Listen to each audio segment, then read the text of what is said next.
Hello, everybody, and welcome to Speed Sport Live from Seafair 2023, presented by Toyota. Hello, everybody. I'm Dave Arnold alongside Nate Brown. Nate, what an awesome weekend. He saw some great shots of the fans there, and of course, man, they are packing the house. It's Sunday. It is Gold Cup day, but a lot of crazy stuff going on, though. I mean, yesterday, a lot of drama. No, I tell you, there really was. I mean, good racing. This is the Gold Cup. This is Sunday. This is Seattle. It's the Gold Cup.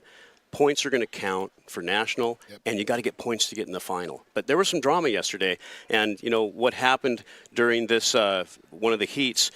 During the warm-up period, what you want to call the fight before the fight. You'll see right here what was going on out in the water. And Jamie Nielsen, you could see, and right there you can also see J. Michael Kelly having to bounce over a wave. Here's another shot. You can see what he did. Now this is Jamie Nielsen's rear view there. Yep. You can see Andrew Tate comes across, and then J. Michael Kelly, you can see right there the beacon. Now, that is not something you normally see. I mean, that was a little, I'm not going to say totally reckless. There were some discussions. Yes. There was no call. Okay, it wasn't seen, but there was no call, and yeah, it was a tough one. Look at the damage that happened on all these boats. I mean, it's amazing the amount of water, the force that happens on all that. That wasn't even that bad as far as boat racing goes, and you can see just that one little spot tore apart that cowling. I think it did something to the rear wings too, because I noticed on the live feed that the diagonals that hold the rear wing was actually doing vibrations, and they were probably loose. So hopefully let's talk about the force that these things are coming. I know you had the rear skid fin there in the back. It throws off a nice little wake, and that's what we really see the rooster tails from. Yep. And I know we got another shot here. It's going to look really good as far as we got it real time here, as we can see the crossover, the jump. You can see also J. Michael Kelly gets going in there, but this is the slow-mo part. Now, if the folks pay attention, you actually see a piece here fly off. Yep. That's the force from that water hitting that cowling. That cowling's done. Water itself is 657 times more resistant than air, but then you add the propeller and the speed, and it's just like it's a pressure washer. I mean, it's like getting a fire hose just shot at you. Yeah, you know, it's just you crazy. guys have heard of water jet. Well, when you see stuff water jet cut out, right? Yes. I mean, what is that? That's just water pressure. Right? So you're getting a lot of water pressure on that. It's very dangerous too for the drivers, because to be honest with you, when Andrew Tate cut through there, he probably saw J. Michael Kelly, but that rooster tail that the 11 was putting up was long enough to kind of hide it somewhat. So he couldn't quite see the vision. Yeah, was a little obstructed. It just wasn't a safe move. It was not, I'm going to call it the perfect storm for something bad that happened. Right. Yes. And we're lucky it didn't. Yes. Okay, everything's good. Yes. It's a new day, but how much is that in Andrew Tate's head? And the how other much thing, is in J. Michael's head? How much? Who's getting underneath each other's skin? So some of this is that little bit of a, here I am. I'm gonna get my way. I'm gonna be there. You know what I mean? Yeah, absolutely. So how are you gonna do that? A little shoulder rubs. Rubbing's racing. They always say, but that's not what you want to see in this type of racing.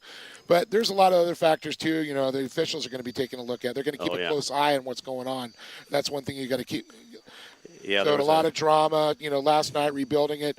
I know our crew was coming in. They saw the new cowling coming in. They got a new cowling. They got that, fixed, and they're ready to go.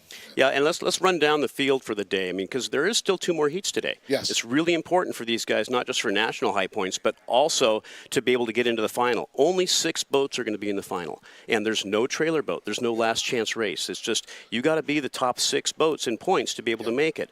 And so right now the top qualifier was U91 with Andrew Tate, and right now he's sitting there at 700 points. So he's in second place with points. So he's in a pretty good position right now, but he can't make any mistakes to get no points, otherwise he's going to be down, right? He's got to start tiptoeing, and the officials, all eyes are going to be on. Oh, exactly. Yeah, absolutely. And we also have Dustin Eccles, who was the second fastest qualifier, and right now he's sitting pretty good spot at 4th place with 605 points. But once again, he has to not make any mistakes and get points in every heat. The third fastest qualifier was Corey Peabody at 151 miles an hour, and right now he's in the top point getter right now at 870 points. So how is he going to play this out? He's got points. He's running for national high points. Is he going to try to help out J. Michael Kelly? Is it a teammate thing? Yeah, is it a team racing thing? I mean, who knows?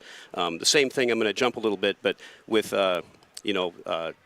Andrew Tate being in a good point situation, The HomeStreet boat it's is not in a good situation. Yeah. Oh, the yeah, HomeStreet boat's on the bubble. He's the 6th boat in points right now. That'd be Dylan Running. Yeah, Dylan Running. Yes. If he actually makes any mistakes at all, he could be done for the day. Can you imagine the U1, last year's national champion, being done for the day? That's incredible. Yeah, so they've got to really work hard. And the other bubble boat right now is our rookie, Gunnar O'Farrell.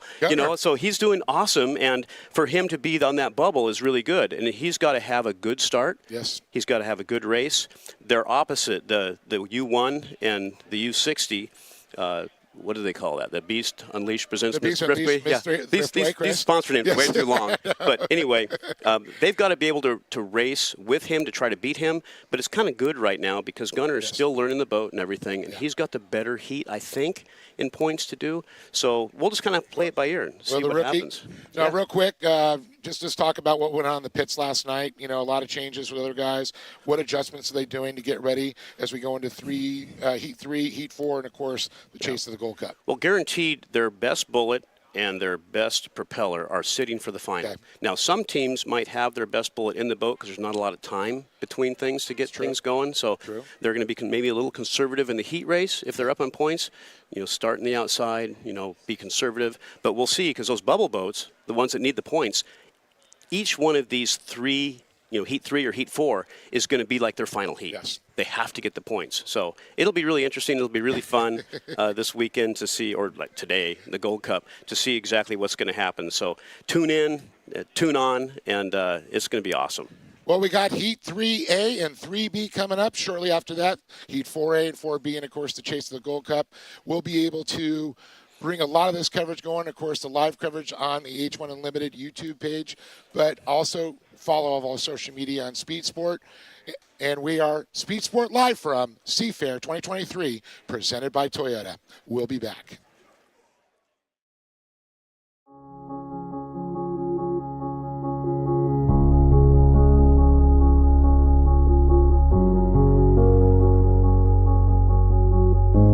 Put it in words, man. I mean, I'm speechless. And,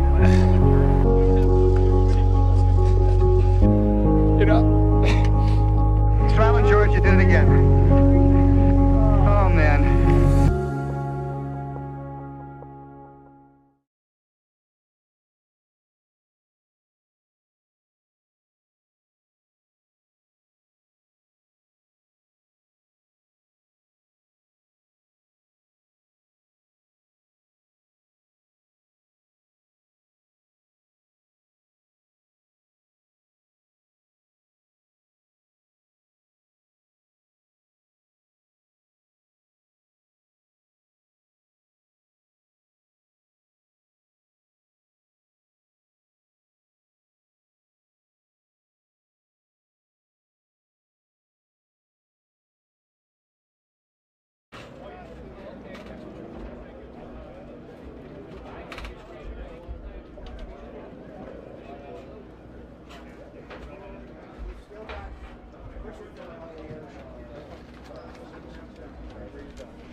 Good morning once again to our fans along the beach here on Lake Washington, and for those watching and listening on the H1 Unlimited YouTube channel across the country, around the world. We are getting ready to go racing on this Sunday, race day, in Seattle, Washington, for the oldest active motorsports trophy in the world, the APBA Gold Cup. My name is Brad Luce, along with John Walters and Kim Meredith.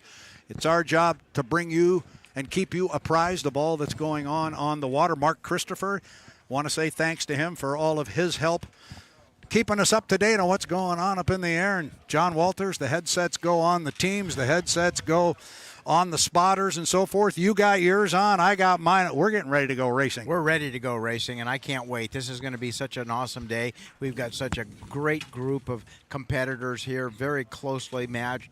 The last race of the season, the APBA Gold Cup in Seattle on the Ted Jones Racecourse, doesn't get any better than this. It doesn't, not as far as people like you and I are concerned, and obviously there's a lot of fans here. It means something to them as well. So coming up, we're going to have 4 heats, 4 preliminary heats of competition. We had 4 yesterday. We're going to have heats 3A and 3B. Then we're going to follow that up with 4A and 4B. We will then look at which of our hydroplanes, the 6 boats that have accumulated the most points throughout the weekend, will run on the front row of our winner-take-all 5-lap final coming up later on today. But first things first, John, let's have a little conversation about Heat 3A. It's sponsored for Seafair by HomeStreet Bank. We've got 4 boats slated to come out on the water. Let's go through them quickly. The U8, the Beacon Electric, it is bright red. It is driven by J. Michael Kelly. They had a very good day yesterday. They accumulated first place points in that second heat of the day that they ran in. J. Michael Kelly, he is a Gold Cup winner. He knows what it takes to win this particular race. He's going to be joined on the water by the U11, the Legend Yacht Transport, presented by the Old Cannery Furniture Warehouse. We've been talking a lot about Jamie Nielsen. In fact, we're looking right at him here on the monitor. He's just sitting down, relaxing, kind of alone with himself in his head, going through his thoughts, talking to a couple of crew members there. Jamie Nielsen, Legend Yacht Transport, presented by the Old Cannery Furniture Warehouse. That is boat number 11. It is chartreuse. It is royal blue. It's trimmed in red.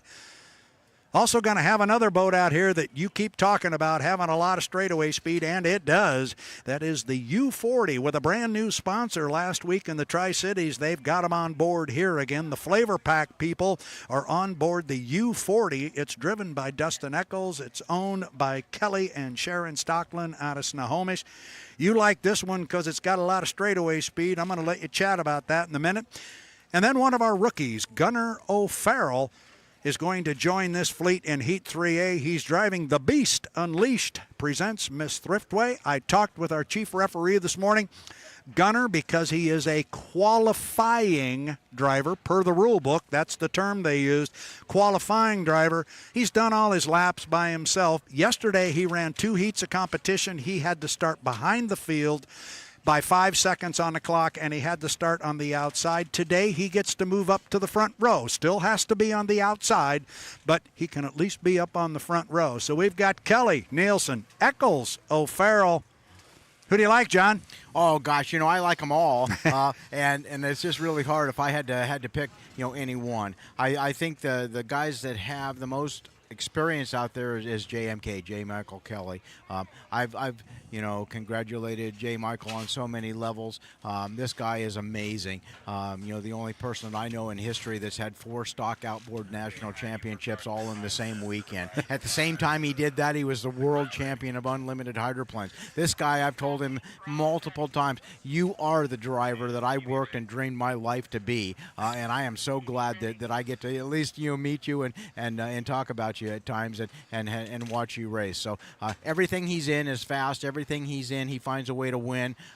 Even yesterday, he had a bit of a close call on the race course there with severe damage on the boat. Didn't even have rear view mirrors to see who was following him around the race course for the next 3 laps as he went on to win that heat. So a great group of guys down there, a great driver. I think that he's probably the favorite. I can't say that any of these guys are my favorite because I enjoy and like them all, and they're good friends of mine, and want to see them do the very best. But Jamie does a great job of making up the difference. He doesn't necessarily always have the fastest boat down there, but he puts the boat in a position to win by making great starts on the inside lane, the shortest way around this race course. This is a tough one for the guys with the, like I've said before, the most top end, Dustin Eccles here in the U40 Flavor Pack, and welcome to the sport of unlimited hydroplane racing. They do, I think, I do fully believe that they have top end on everybody. This is a tough race course to be able to use that. It's a short course. It's 2 miles. It's very wide. I think they're 1,200-foot turns. So it's a big, an elongated circle, basically. And so he doesn't really get the chance to use those long legs like he would have in Madison, where they've got, really long straightaways. So he doesn't seem to be quite as quick, doesn't have the snap off the pin, and the first part of the exit isn't quite as quick as some of the other boats here, but he does a great job of driving, and again he puts it in a position to win. So it's going to be a great heat. Gunnar is going to be on the outside. He's got the long way around to go. He's got to prove to himself, his crew, and to the referees that he can go out there and mix it up with the other guys, and it would just be a matter of experience for him and a little bit more seat time. So hang on to your hats. I think it's going to be a great heat. Going to be fun to watch. Certainly is, and we should be approaching a countdown to 5 minutes to the 5-minute mark. And that's hydro lingo. We've got some new fans on the beach, I am sure, John Walters. And 5 to the 5, that's a fancy way of saying 10 minutes, but we have a very important 5-minute mark. Everything is done. All of our racing takes place on a clock start. We start that countdown 10 minutes before the boats want to be at the start-finish line. We call that 5 minutes to the 5-minute mark, and thus it is shortened to 5 to the 5. And, John, I want to go back to what you were just handicapping there with our race teams. I want to be very specific about what I said to you, because you noticed I didn't say who was going to win. I said, who do you like? You named everybody because you're like me. You like them all. You just want to see some good racing, and I think we're going to get it. I had the very great pleasure at one point in time when I was doing some color commentating with the TV stations here to interview Ted Jones. Wow. And right down here in the pits, and I asked Mr. Jones, I said, Ted, who do you think can win this race? And he smiled and he said, John, I couldn't tell you who was going to win this race if I owned every boat in the race. That is a famous quote from Mr. Tudor Owen Jones, for whom this race course is named. It is the Ted Jones race course here. It's Heat 3A coming up. It is sponsored by HomeStreet Bank, the U8, the Beacon Electric, J. Michael Kelly, the U11, Legend Yacht Transport, presented by the Old Cannery Furniture Warehouse. Jamie Nielsen drives it. Dustin Eccles will drive the U40, the Flavor Pack, and the U60. The Beast Unleashed presents Miss Thriftway. Rookie Gunnar O'Farrell will handle the driving chores in that one. It should be a good one. We had good racing yesterday. We're looking down in the pit area. Our boats are all in the water. Drivers are being strapped in if they are not already. Here comes a countdown in my ear behind us. A countdown to 5 minutes to the 5-minute mark. We will be on the clock momentarily. We will keep those of you on the beach apprised with what the countdown time is. We will give you an opportunity to set a watch at the 5-minute mark should you desire to do so. But as John and I talked this morning, not only do we have a race in Seattle going on, not only do we have the APBA Gold Cup, the oldest active motorsports trophy in the world, on the line, but we have a National High Points Championship on the line today, and there are 4 boats that still have a shot at winning the National High Points title. Our leader right now is the U9. That is Corey Peabody and the Beacon Plumbing. He is on tap in the National High Points Championship race. He leads his teammate, J. Michael Kelly, driver of the U8, the Beacon Electric, by 166 points. Jamie Nielsen is in 3rd place. He trails Corey Peabody by 781 points. And Dustin Eccles with an outside shot today. He is 963 points behind the leader. So we've still got 4 boats in the mix, but boy, John, a couple of boats from the stable of Strong Racing sitting atop the list, the Beacon Plumbing and the Beacon Electric. Yeah, these 2 boats for Strong Racing are exactly that, very strong. Corey, as you've mentioned earlier, seems to be, have everybody under control right here, and he seems to be in control of the situation. Nobody's really been able to quite catch on to what they're doing and be able to catch him on the race course or, in the points as well. So it ought to be really close. These guys may be teammates and they may be best friends on the boat team and on the trailer, but when they hit the water, they want to win, and they're going to do whatever they need to do to put themselves in a position to win and bring home that trophy. And we mentioned that J. Michael Kelly trails Corey Peabody in the National High Points Championship by 166 points. You get 400 points for winning one of these heats. So if somebody has a did not finish and suddenly scores a goose egg, this can change very quickly. We have Nick Kish with H1 Unlimited. He is the stat man, and he's going to keep us apprised of those numbers all day long. He's the one that provided that data for us. Thanks, Nick, and we'll do our best to track that along with our Gold Cup. John, we're 8 minutes and 20 seconds away from the start of Heat 3A, presented by HomeStreet Bank for Seafair. It is the 2023 HomeStreet Bank Cup and APBA Gold Cup at Seafair. It doesn't get much bigger than that. To our new fans, water conditions, air conditions, everything right now is perfect to go racing. We'll have boats on the water here in just under 3 minutes. And John, we talked about this a little bit yesterday, a new rule with H1 Unlimited about boats leaving the dock because they cannot come out on the race course until the 5-minute mark before the start. Well, you've been down on the dock, I've been down on the dock, and about 10 seconds before the 5-minute mark, you've been able to hear the click of the igniter down there, and they've been pushing that a little bit. So in Madison, Indiana, they came up with a crew member must have a hand on that boat, making physical contact with that boat at the 5-minute mark. That's usually happening with somebody standing behind it with a hand on the fairing, but I think it's a good rule. I think it's a good rule as well. The start is such an important part of these events. As the boats leave the dock, your pit position, where you leave the dock, when you leave the dock, can put you in a position to, be able to achieve that inside lane. Honestly, here's a spot where when we did the pay impact back in the day, we had a disc brake on it where we could start the engine. The engine could be sitting there idling. When I got the approval from Crew Chief Jim Lucero that I was ready to go, I would release the brake and drive from the dock. If I had to be in this situation right now to where somebody has to have a hand on the boat, I think I might be looking at putting that disc brake back on there. The engine could be sitting there idling and ready to go. So when you push the button, you're driving away, and you still got a bit of an advantage there that's completely legal.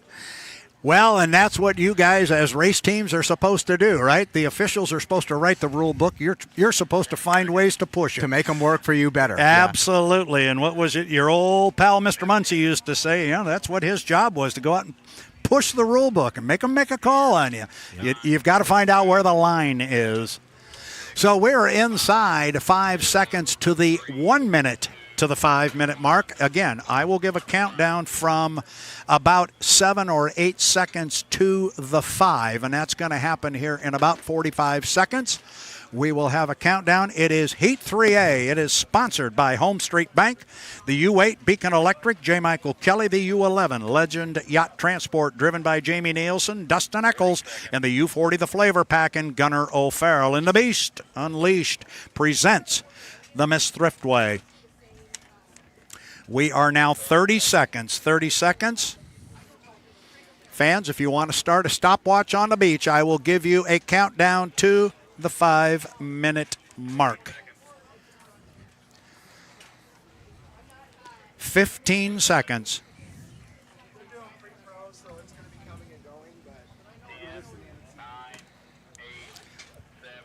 6, 5, 4, 3, 2, 1.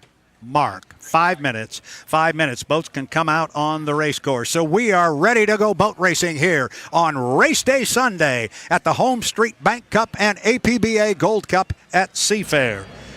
Here's who will be racing in our Heat 3A, sponsored by HomeStreet Bank one more time. It is Bright Red. It is driven by J. Michael Kelly. It is the U8 Beacon Electric. Then the U11, the Legend Yacht Transport, presented by the Old Cannery Furniture Warehouse. The boat comes away from the dock. It is chartreuse. It is royal blue. It is trimmed in red. It is driven by Jamie Nielsen. Then you have the U40. They are away from the dock as well. It is blue and yellow. It is driven by Dustin Eccles. And the white boat with the orange or persimmon, if you would like, stripes on the boat, looks like the Miss Thriftway. For those of you of a certain vintage, it is the Beast Unleashed presents the Miss Thriftway. It is driven by Gunnar O'Farrell. The start of Heat 3A is just under 4 minutes away. And Seafair reminds you that for your own safety and the safety of those around you, everybody must be out of the water when the hydros are on the Ted Jones race course. And they are on that course now. We need you up and on the shoreline, please. So now it's time to get out of the water and enjoy the world's fastest race boats. 3 minutes and 30 seconds, 3:30 to the start of our Heat 3A, presented by HomeStreet Bank. John Walters. Yesterday, the boats came out of the pit area, and immediately everybody was jumping across the race course. This morning, first heat, nobody. Yeah, that's just the difference, I guess, depending on when they left and how they, lined up on the course there. It's so important to get the inside lane here, and they're able to go. Now, we've just got one that's cut across the infield here, and Jamie Nielsen has taken a shortcut across the course, not going through the first turn here, trying to get a position to establish that position in the inside lane. And that's a perfectly legal maneuver. Now here comes Jamie from the backside to the front, and that too is a legal maneuver. He can only cut the race course where he just did it. He can cut back to front like he just did at the north end of the race course. He can cut front to back at the bottom end of the race course, which he did before. And Jamie Nielsen, is going to follow J. Michael Kelly in the U8. That's the bright red Beacon Electric. He's going to follow him down to the lower end of the race course. Meanwhile, coming off the bottom end of the race course at 2:23 until the start. 2:20 now up the backstretch. The first boat up there is the blue and yellow. That is the Flavor Pack. And Dustin Eccles, he's followed by Gunnar O'Farrell in the predominantly white Beast Unleashed. Presents Miss Thriftway. 2:06, John, 2:06. This is the milling period. A lot can happen over the next couple of minutes. It definitely can, and we're a minute away from that 1 minute gun. Most of these guys are going to want to be about the apex of the first turn down here when the 1 minute gun goes off, and then they'll stroll up the back straightaway, hopefully in the lane that they've chosen. When they get at the other turn up there, they're going to be about a 12-second run from the exit pin to the starting finish line. All right, 140 to the start. Everybody went up to the top except Jamie Nielsen again. He cut the race course again. He cut it back to front. He cut it at the top end, a legal maneuver. So here comes Dustin Eccles down the front straightaway. He's coming down here at 1:25. You heard John just say you want to be at the apex of this corner about the 1 minute mark, so they might be a little bit early. Jamie Nielsen trails both Gunnar O'Farrell and Dustin Eccles down to the corner, and then your last boat going down there, which actually I like perhaps the positioning of J. Michael Kelly. That's the red boat. He's going to be the last one down there. Fans, our boats, when they come out on the race course, they are not assigned a lane. They actually jockey for those positions, and to get those lanes, the last piece to that puzzle is you cannot drop below 80 miles per hour, and that will be determined when they take the data acquisition boxes out of the boat after the heat. The data will tell them if they dropped below 80. We saw that yesterday inside 40 seconds heading up toward the top end of the race course. John Walters. Here they go up the back straightaway, and you can see Jamie pulled off that magic again, got the inside lane in a good position there. I think that everybody's going to close it up here pretty quickly, and there'll be a race literally from the exit pin to the starting line. 20 seconds until the start. We're going to go 3 times around. J. Michael Kelly, he's going to have an outside start, but he's going to come into lane 3. That's right. Gunner's got to stay on the outside. The lane was there for him. We are inside 10 seconds to our start. We are coming up on 5. We are 4, 3, 2, 1. Mark, and man, that one's going to be close, but I think it was good. It was the Flavor Pack and Dustin Eccles who broke the clock. I think he's going to get down to the turn first, but he and Kelly are tied together. The start is under review. Who's going to come out first? It is Dustin Eccles in the Flavor Pack, but he has got J. Michael Kelly with him on the outside. He's got Jamie Nielsen on the inside. It is a legal start. It's a legal start, so everybody is good. Up the backstretch, you got 4 H1 Unlimited hydroplanes, closely bunched, but look at Dustin Eccles. John Walters, he's really moving. He definitely is, and Dustin put himself in a great position there to use that top end. He laid back just a little bit, hit the starting line with top end on everybody, got to the first turn first, and put himself in a position to control that first turn. And here he comes down to put one in the book. You couldn't see him up the backstretch, but J. Michael Kelly driving the Beacon Electric. It's bright red. It's on the outside, and he's only back by about 3, maybe 4 boat lengths. We are on lap number 2 of 3. Kelly. The race is out front. It is Dustin Eccles in the Flavor Pack being chased by J. Michael Kelly in the Beacon Electric. Do not forget about Jamie Nielsen. Nielsen in the Legend Yacht Transport is in third place. He's on an inside lane. Now Dustin Eccles got Kelly back by about 5 boat lengths. There's that straightaway speed, John. You talked about it. Yeah, he's pulling everybody going down the back straightaway there again. He gets into the turn in a nice lane, very controlled, leaving room for Jamie to get through there without any conflict. He's just trying to, come out wide as can, push J. Michael Kelly around the race course a little bit and use up some of that time. And you can see, they get very close coming off the exit pin. Yeah, and when he's pushing J. Michael Kelly out like that, what he's doing is leaving the door wide open for Jamie Nielsen to pick up ground and save ground on that inside lane. Kelly's driving an awfully big race course. It is Dustin Eccles off the lower end of the race course. He is in first place, but now you see Jamie Nielsen has moved up alongside J. Michael Kelly. They are going to be dead even as they come off the bottom end of the race course, and it's that big course, John, that J. Michael Kelly's having to drive that's opening the door for Jamie Nielsen. It's a long ways around for J. Michael Kelly as he's on the outside down there, and you can see Dustin's got a little top end on. Everybody gets down there first. Now, when J. Michael has such a big area to make up the difference there, Jamie running on that inside lane's got a much shorter distance, so they come off the exit pin dead even. Checkered flag flies for Dustin Eccles in the Flavor Pack, and now it's going to be J. Michael Kelly in the Beacon Electric holding off a hard-charging Jamie Nielsen in the Legend Yacht Transport, presented by the Old Cannery Furniture Warehouse. 1, 2, 3. They come across the start-finish line. Gunnar O'Farrell, our rookie, will come home and pick up 4th place. Points in the U60 The Beast Unleashed presents Miss Thriftway.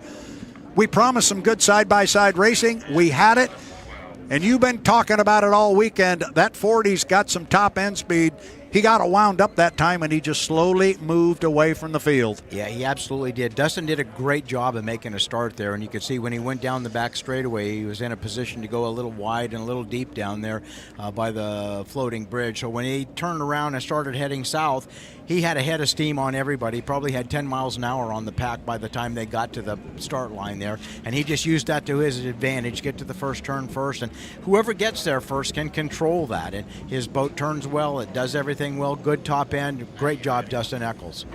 Great job by all 4 of our drivers. And I'll tell you what, John, this is just some of the things that we look at here from the announcer perspective, never having been behind the wheel, as we zoom in on Dustin Eccles in that beautiful, brightly colored Flavor Pack hydroplane. Comes back to the pit area, an apparent winner. But when the boats cross the start-finish line and we can see that it's close, and then Kim holds up the under review sign, and about a minute later she says it's legal, you know they were right on the money. They were absolutely right on the money. And now the next step will be to get him to all the data acquisition, the memory cards to Seth in the tech truck down there, the H1 tech truck. He'll take a look at all that information and make sure that it's all legal, give them the red check that we're going to get here when Kim hears that they've cleared the tech truck. That'll be the next step, and hopefully they all did. It was a great race. It was a very good race, and we're already standing by for a countdown for 5 minutes to our next 5-minute mark. So the racing will continue, and you just touched on the data acquisition boxes in the boats. The results we just had were on the water, but they are unofficial. The boats do have to go through tech inspection. We monitor the H1 Unlimited radios, and we will let you know as soon as they become official. But on the water, it was the Flavor Pack. Dustin Eccles in the U40. He gets a hug from crew members as he gets out of the cockpit in the pit area. That's got to feel really, really good for that team with everything they have been through this year. Even though it's not the final heat, it's a preliminary heat, but it's got to feel good. It's got to feel really good, and the whole team down there deserves a great amount of credit. They were very seriously damaged in the races back east, and there were days when other teams would not have been able to get that boat done in the time frame that they did, and a lot of people didn't think that they'd make it to Tri-Cities or Seattle here. As it turned out, the boat was awesome. I got the great pleasure of being the one to do the post-incident inspection on it, and the boat's like brand new. It didn't gain any weight because of that, and as they went through and made all those corrections and repairs and things, the boat's as good as new. Dustin went out there and used every bit of that boat to win this next heat. Very good stuff. So he was the winner, at least on the water. We will get the technical inspection taken care of, and then we'll make the results official. J. Michael Kelly came in second place. Jamie Nielsen in third, and the U11 Legend Yacht Transport, and then Gunnar O'Farrell and the Beast Unleashed coming home in fourth place.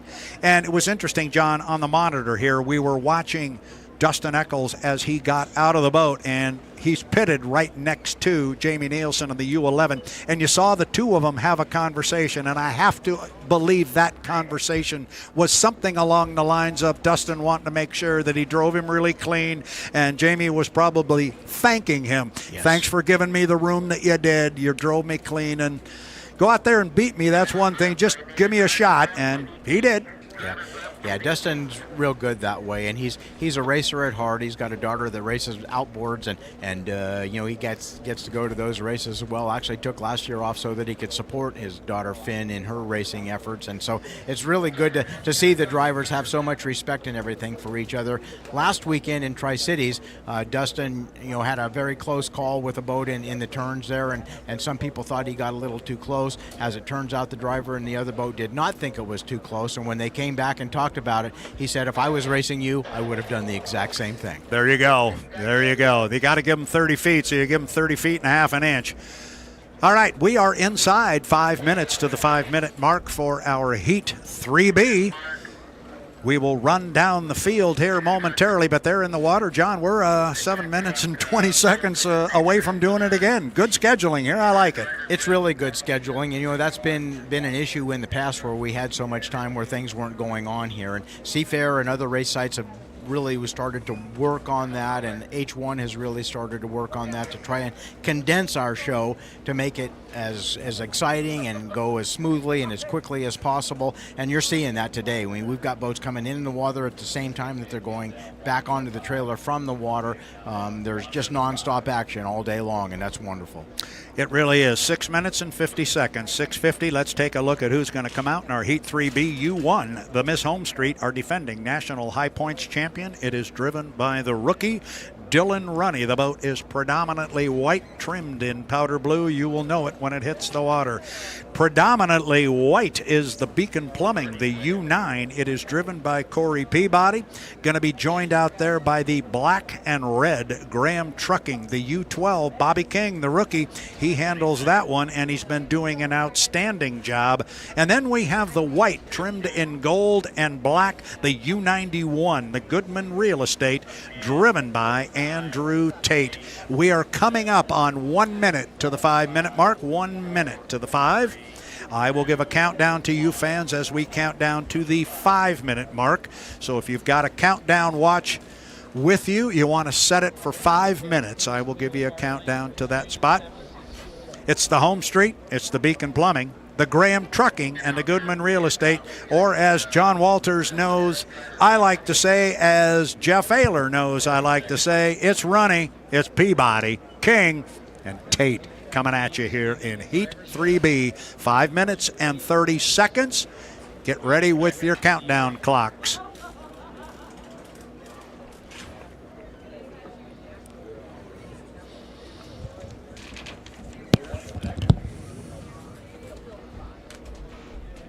Fifteen seconds. I'll give you a countdown at 5. 10 seconds. 5, 4, 3, 2, 1. Mark. 5 minutes. 5 minutes. We look down in the pit area. There's a hand by a crew member on the back of every boat. And the first one away from the dock is the U9, the Beacon Plumbing. That is going to be Corey Peabody just off to his right. And now turning away from him is the U91, Andrew Tate, in the gold and white Goodman Real Estate. Couple of boats away from the dock. Here comes Dylan Runny. He will come away from the dock in the powder blue and white Miss HomeStreet. So we're getting ready to go racing here. Let's run down our field one more time. It's the U1, the Miss HomeStreet with Dylan Runny. It is the U9, the Beacon Plumbing and Corey Peabody, the bright red trimmed in black and silver, the U12 Graham Trucking, that's Bobby King, the white trimmed in gold and black, the U91 Andrew Tate. We are 4 minutes and 5 seconds away from the start of Heat 3B, and Seafair reminds you that for your own safety and the safety of those around you, everyone must be out of the water when the hydros are on the Ted Jones racecourse. But now it's time to get out of the water and enjoy the world's fastest race boats, the H1 Unlimited Hydroplanes. John, 3:45 until the start. I was reading the spot. What did I miss?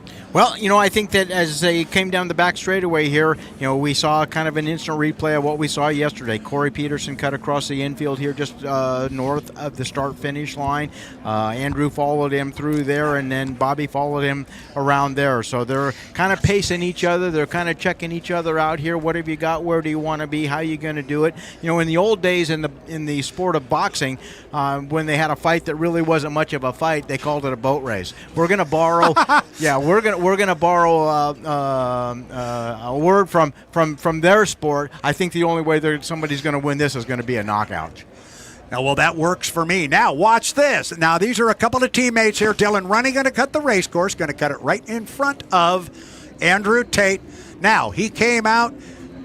The boat that is moving to the race course from the infield, in this case the HomeStreet and Dylan Runny, he doesn't have any right-of-way until such time as he passes two buoys. Now, he got nowheres near his teammate. That would be the Goodman Real Estate and Andrew Tate. There would be no incident there. 2 minutes and 35 seconds to the start. Here comes the rookie Bobby King across start-finish line. He did a great job yesterday of getting an inside lane. We'll see how it plays out this time, but right now, watch where Andrew Tate's going. He is going to go on the outside of Dylan Runny. Very, very interesting. He jumped to the outside of the powder blue and white boat. It looks now like maybe he has found his way back inside, John, but that we were watching on the monitor here from the drone. That was an interesting maneuver by Andrew. It was an interesting maneuver by Andrew, and yesterday Andrew came from the infield to the backside there and got real close with JMK, and they had a little discussion about that last night. This morning, you can see that as they get ready to come up the back straightaway here, Dylan needs to win this heat. He's not got the points that he'd really like to have at this point in time, so he's going to lead everybody around there and try to take charge of this thing, make a good start here, and lead everybody to the first turn. Yeah, and I said it looked like Andrew Tate had maybe come back to the inside. He has not. Dylan Runny right now coming down the front straightaway. He is sitting in lane number 1. Behind him, and now in lane 2, just to his outside, albeit behind him by quite a ways, is Andrew Tate and the Goodman Real Estate, the U91. Then lane 3 is slotted Corey Peabody. Nobody has beaten Mr. Peabody in a heat that he has finished. And then on the outside right now is Bobby King in the Graham Trucking. Coming up on 5 seconds to the 1 minute mark. The boats have to declare the lane they are going to race in. They do that by the lane they are in when they get to the entrance pin of the floating bridge turn. That's the lane they have to bring to the start-finish line. Then standard overlap rules apply. So we could see a lane change now, but we're getting late in the game. I don't see anything happening.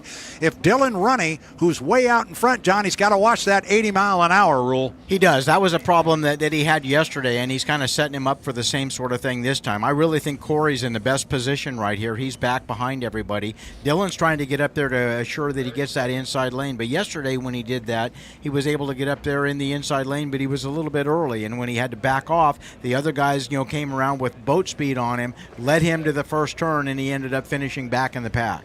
Yeah, the two boats from Madison are leading the field up here. The HomeStreet's going to come off the corner first, then it's going to be Andrew in lane number 2. Corey's behind the field right now as they come off the top end of the race course. We are inside 10 seconds. We're inside 5 seconds. We are 4, 2, 1. mark, and we are racing, and Corey Peabody is back at the start. It is the two Madison boats. It is the Goodman Real Estate on the outside, Dylan Runny on the inside, and the HomeStreet that are out in front and by a large margin. Coming off the corner, it is a legal start. Everybody is legal. Dylan Runny and the HomeStreet's got the lead over teammate Andrew Tate in the Goodman Real Estate. Keep an eye on that white boat in third place. It is Corey Peabody. Nobody has beaten him this year, but right now he trails the two boats from Madison, Indiana. John Walters, can he make up that much ground? You know, he's got a lot of ground to make up, and Andrew's pushing real hard on the outside there as they come down the outside. He's actually kind of protecting the boat on the inside of him because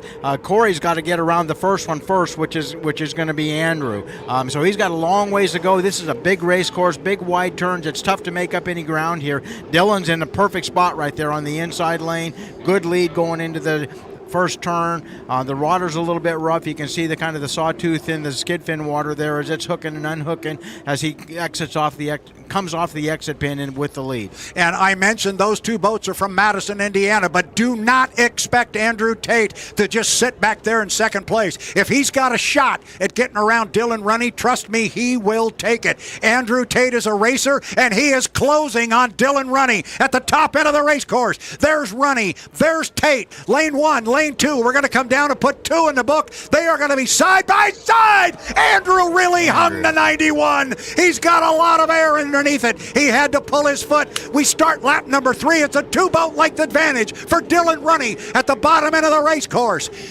Now this corner could really help decide our Heat 3B here. It is Runny on the inside. It is Tate on the outside. Andrew's going to try and get around him. He's only back by a half a boat length. They are dead even out of the corner. John, it doesn't get any better than that. It absolutely doesn't. They're dead even. Andrew's got a little boat speed on him here on the top end. He's pulled out about a boat length on him. He's going to control the second turn now as he gets in there. He's going to try to hold Dylan as tight to the buoy line as he can, get him to pull his foot a little bit, bleed off some boat speed, and hopefully that he can out accelerate him coming off the turn here and get to the finish line first. They have been racing against each other since they were 9 years old. Oh my goodness, this is going to be close. It is Andrew Tate. Andrew Tate. Oh my goodness, it's a good thing they painted that boat last week. I think he got him by a coat of paint. Oh my goodness, that was close. Wow, what a race. What a race. And we said it on lap number 2. I said, don't expect him just because, quote unquote, they're teammates, to expect Andrew Tate to let him have that win. It's just not going to happen. It's not in the DNA of Andrew Tate.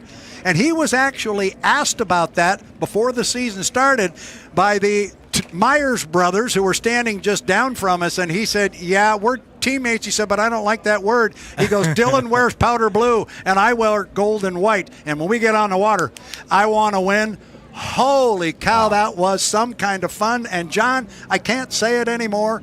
The Corey Peabody puzzle has been apparently solved, although Corey's going to kick himself. He was late at the start. He will. He was just a little bit late at the start, and a second or two, made all the difference in the world there. You'd have to take a look at the lap speeds to see, how fast he was or how slow he was compared to the two boats that finished ahead of him. But he learned something there. The guys on the beach learned something there, and he'll come out and he'll be right back, in the chase. I got a question for you.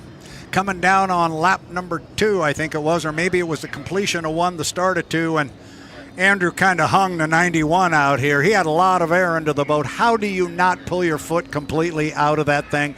He didn't lose that much momentum. I thought he's going to have to pull his foot. He's going to lose a lot. He didn't. He just hung with it and brought it back home. Yeah, these boats are so controllable with that one-piece forward canard wing up there. And honestly, in a situation like that, the worst thing you can do is pull your foot. The propeller, is holding the back end of the boat up, and if you come off the throttle, the back end drops down, and then you've got, a real handful of race boat trying to, settle the thing back down again. So he was on both pedals. He had, 1 foot clear to the floor with the gas pedal there, and then he had another foot on there bringing the front end down with that one-piece canard wing up there. Did an outstanding job. Amazing. These boats are so able to get so far out of shape and still be able to recover and continue to go fast like that. Awesome job by everybody out there. Absolutely, and I don't know about you, my blood's pumping that way. It is. That's fun. That's exciting, man. That's boat racing right there. That was is the boat knockout racing. we talked about. Yes, you called it. You called it up front. We were going to have a knockout. We did, and we're not done. We're not done. We are going to do more Yeah, of the main that boat event's racing. coming up. It is coming up. Do not go away. Oh, my goodness, that was some kind of fun. Andrew Tate is still not quite out of the cockpit yet. He's sitting on the back right in front of the air scoops, got the helmet off. Crew members go out and pat him on the back, and I can assure you Andrew's going to say something to the effect he never worked so hard for a prelim win in his life. And it was with a guy you'd think he could radio and say slow down, but Dylan's the same guy. He's not going to let him go by him without a fight. That was fun. Andrew Tate on the water, our unofficial winner of our Heat 3B. He will go down and he smiles at the camera. He will congratulate his teammate Dylan Runny. Meanwhile, over at the other side of the pit area, as we said, Andrew and those guys are the ones that are smiling. Corey's going to pinch himself a little bit and say, I was tardy, and it happened going up toward the top end of the race course. All of a sudden, Dylan put his foot into it, and so did Andrew, and Corey seemed to be late to get on the throttle. He was on the outside and had to go the big course, and as we've said all weekend long, if you're a tick or two or three late at the start, which he was, you're not going to run these guys down. No, this is a big race course. These boats are really fast, and you get down to the first turn there, and these guys never come off the throttle. It's just pedal to the metal all the way around the race course, and the only way that they slow down is from the hydrodynamic drag that comes off of the skid fin, and the parasitic drag of all that water hitting the boat. It tends to slow the boat down a little bit, but they're hooked up and rolling all the way around the race course here, and it's a lot of work and a lot of go fast. If they have to come off the pedal for any reason at all, that millisecond or however long it took for them to get back after the power, and it's difficult for the boat to get accelerating again. It slows down a little bit, and it takes a long time to get it rolling again. And I know there were times when Corey had both feet on the throttle pedal. So looking at our schedule, the next thing I have got here is we've got our vintage hydroplanes coming up next. They are in the water. I have good news. John Walters, the Beacon Electric, that was in Heat 3A, sponsored by HomeStreet Bank. J. Michael Kelly, they've cleared tech inspection, so there's 400 points for J. Mike. And Jamie Nielsen has also cleared the tech truck he finished in second place, I think. I don't know why J. Michael Kelly finished in third. Legend Yacht Transport, Jamie came in. J. Michael Kelly was second. Legend Yacht Transport was third. I can barely read that pencil over there, but I got it. Don't worry about it. It was a flavor pack, and Dustin Eccles, who was the winner, he has not cleared. They're supposed to do it in that other order, but we will check on that. I'm going to throw it down to Mark Christopher for just a moment. I think he's going to give us an update on the weather. What do you got for me, my friend?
issue yesterday and unfortunately lost the 1979 Squire Shop. But that doesn't mean it's going to get really a whole lot quieter out here. We've got the 1973 Pan Pac. That is the first boat going up the backstretch. Danny High will be behind the wheel of that one, and right behind him is a boat that needs absolutely no introduction. That would be the boat they call the Juggernaut. That would be the 1980 Miss Budweiser. Here comes Kip Brown off the corner in the 1977 Atlas Van Lines, and this is really fun having you on board here, John, because these are not only boats that you know and can talk about all day long. Heck, you've driven a couple of them here and you raced against most of them. Yeah, this is really fun for me to watch this. It brings back lots and lots of really good and really fun memories. Like you say, I was involved with the Pay and Pack boat there, helped to build and actually got to drive the blue boat in competition, the only other one to do that other than Bill Munsey, the man himself. And, you know, we ran these 4 boats yesterday. The Budweiser Griffin boat is just awesome as it was back in the day. Not going to be much quieter because, you know, they're 2 of these are Rolls-Royce Merlin, and the Budweiser and that big Rolls-Royce Griffin makes an awful lot of noise. So it'll be fun to listen to them, fun to watch them. And unfortunately, the Squire isn't going to be able to join the party.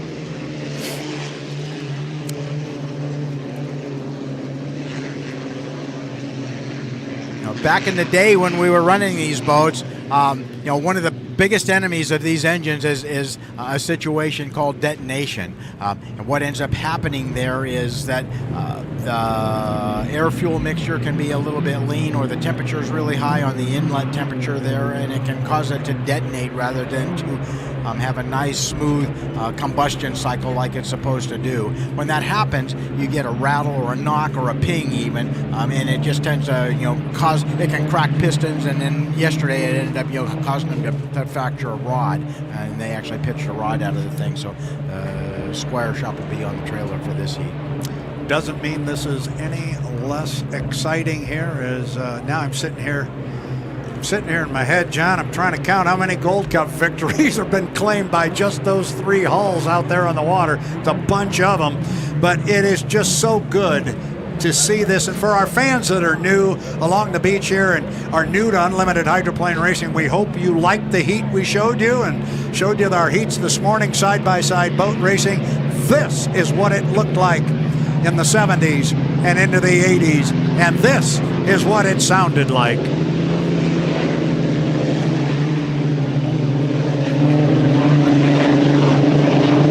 And John, when the Slow-Mo 4 and the Slow-Mo 5 in the early 1950s were winning boat races out here on Lake Washington and claiming Gold Cup championships, they would test on Lake Washington from time to time, and the fans that listened to them could always hear them rumble for miles and miles away. And as you watch this, there's not a whole lot of question in anybody's mind why they used to call them thunderboats. Thunderboats, that's exactly right. And you can hear that. And I mean, I can remember places like Miami Marine Stadium, where that concrete stadium, you'd have 6 of these guys hit the starting line, and you could literally feel it in your chest when they came by, just the vibration of these monsters.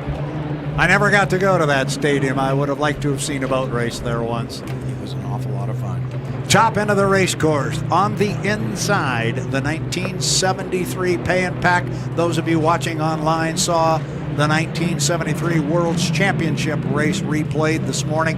That was 50 years ago this weekend in the Pay and Pack, with Mickey Riemann was the champion. Then in 1974 at Sandpoint, it was George Henley claiming the first Gold Cup for Pay and Pack. And that boat in lane 2, the blue one, John already alluded to it.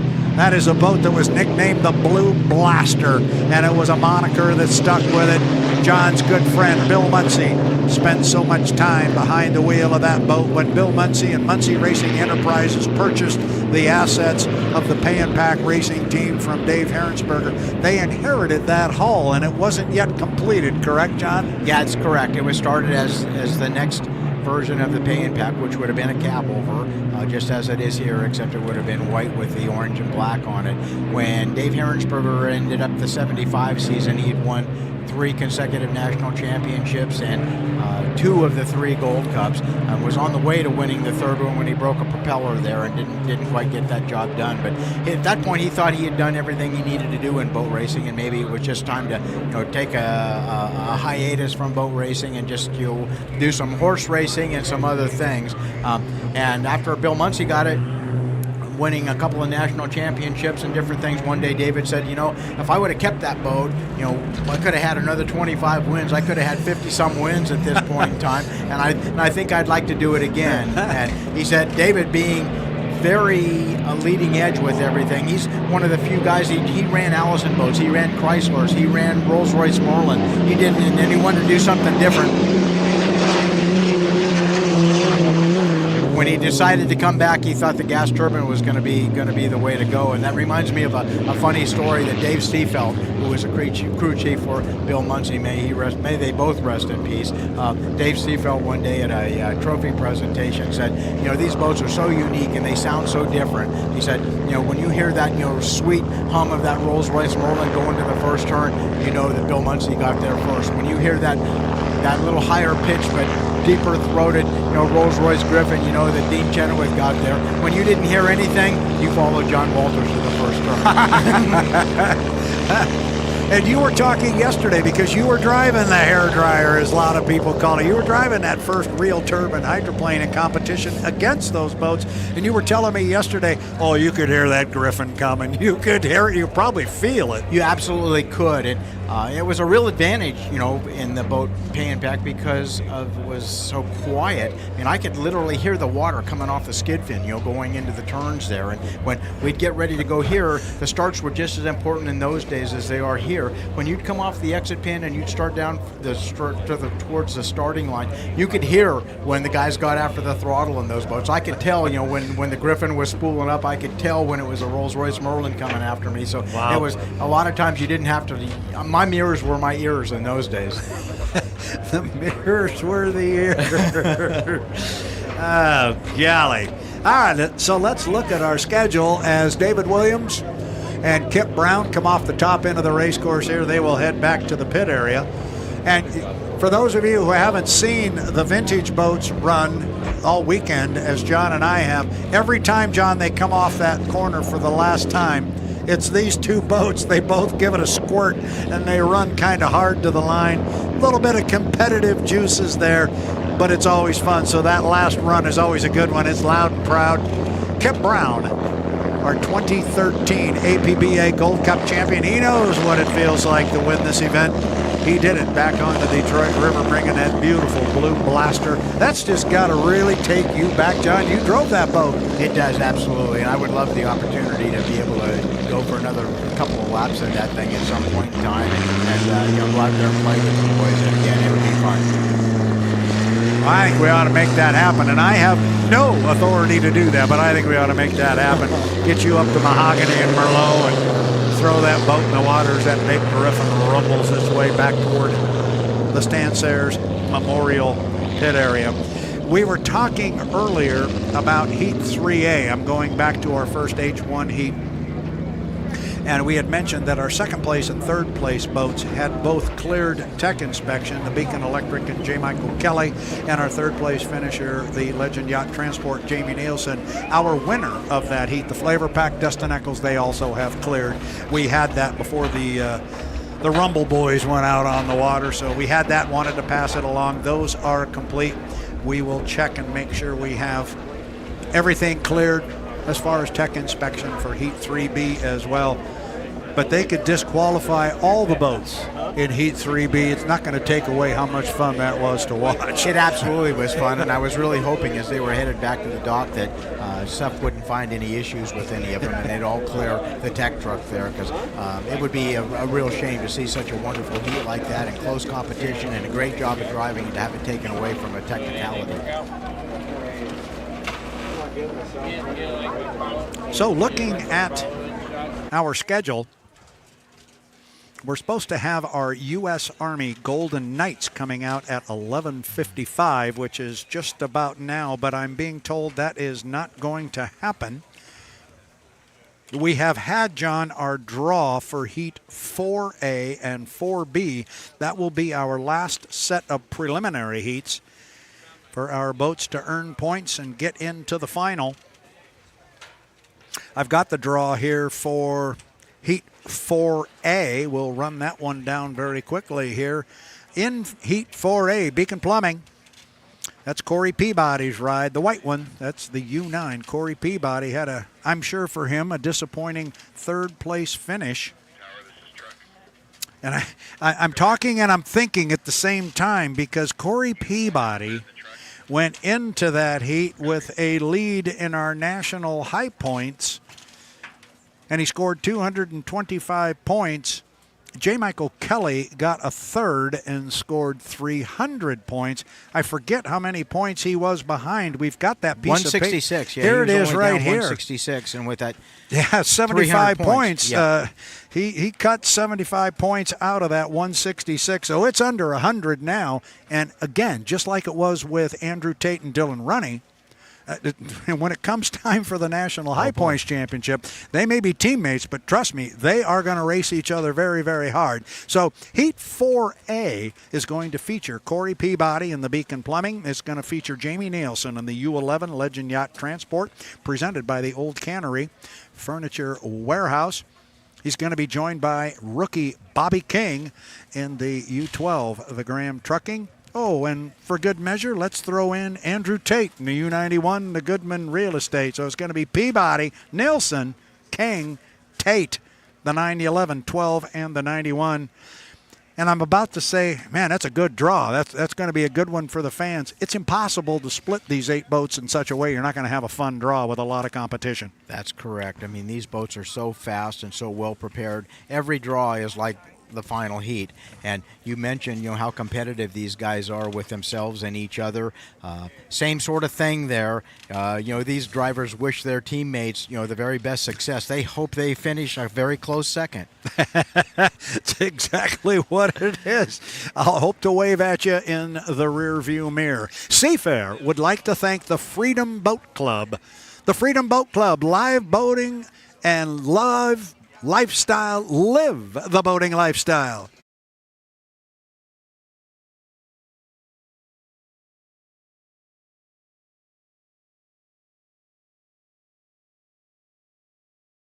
And here they come for the start. About 10 seconds to go. The clock is right there in front of you. We'll try to run them down. On the inside is the Pay and Pack. It looks like the Pay and Pack will take, with the Budweiser, the lead on the start. Budweiser, Budweiser, Budweiser.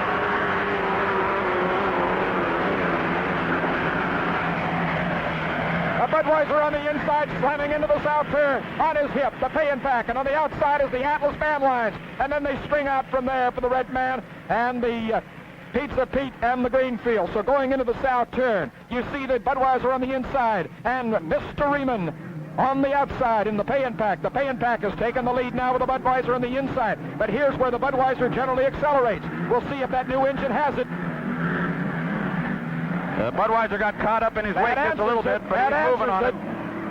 He's stepping on the nitro, but it isn't there. The Pay and Pack still has the lead. The Red Man has gone dead in the water, way back on the pack, but the race is between the Pay and Pack in first place. On the inside, in a very enviable position, is Mr. Dean Chenoweth in the bareboat. The Budweiser in third place, Atlas and the Muncie driven Atlas Van Lines in third place, about 6 boat lengths back. Now slamming into the north turn, your leader on the outside, the Pride of Pay and Pack. On the inside, the bareboat, Budweiser in third place, Atlas Van Lines in fourth place, not too far back, the Shaky Special. And way back is Ms. Greensfield Gallery. Okay, coming down for the end of lap number 1, we've got Dean Chenoweth on the outside, in the Budweiser. On the inside, the Pride of Pay and Pack, Seattle-based boat. Mickey Riemann is your leader.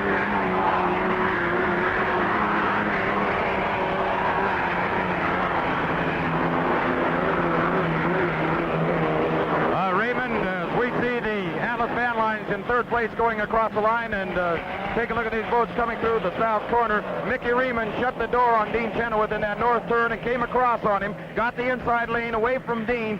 A brilliant maneuver right on time, right where he should have done it. He did it, he pulled it off, and he's got the advantage that he needs.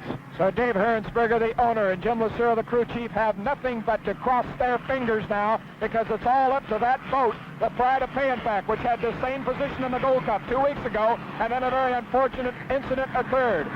But she's running beautifully now. She turned that first lap in just over 120 miles per hour, 120.220. 120.220. There's your third place boat, the Atlas Van Lines with Muncie, and he is falling back from the 2 leaders. The Payenpak in 1, the Budweiser in 2. You're looking at the difference. The third place boat is the Atlas Van Lines. In 4th place is the Shaky Special. And just going into the south turn is the Ms. Greensfield Galleries. A boat that's gone dead in the water is the Red Man 1. She's out of it. Okay, coming out of the north turn, your leader, the Pride of Payenpak. This is coming to the end of lap number 2. There's 5 laps, 15 miles. So she's going into the start-finish line of lap number 2, the Pride of Payenpak. Mickey tighten up that corner again, Ray. He's driving a beautiful race, Mike.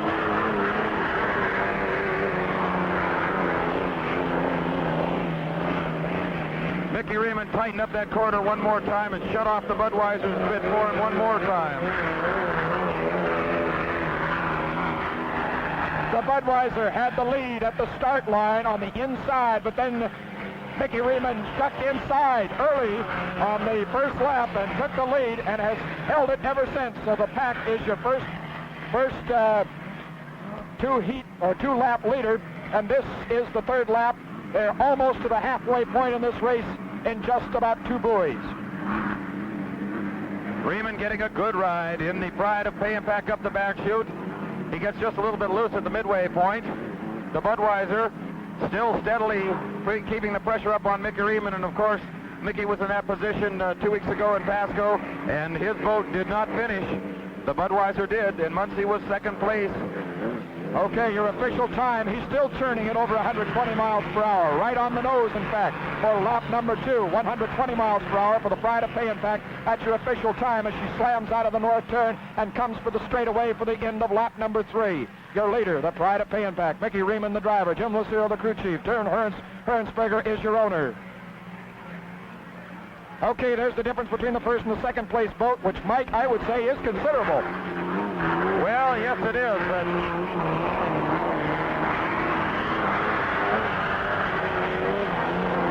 I got drowned out there just a little bit. Both boats are having a tendency to get a little bit loose here at the start-finish line. Both bows rising considerably. Let's see how the Atlas does as she comes to the start-finish line. We watch the Payenpak hit the entrance buoy to the lower corner.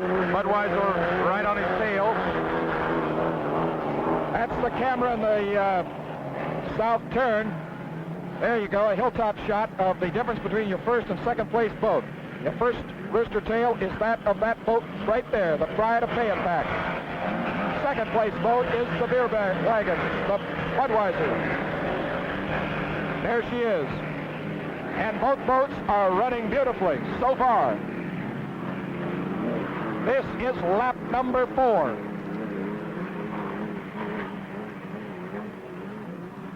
The Pride of Payenpak getting a little loose going into that north turn as well, and Budweiser has closed up some ground because Mickey Riemann does not see that Dean Chenoweth is smoking in on him a lot harder this time than before. We got a whale of a boat race in the north turn. It looked like the Payenpak slowed down going into that north turn considerably, and the Budweiser has picked up ground.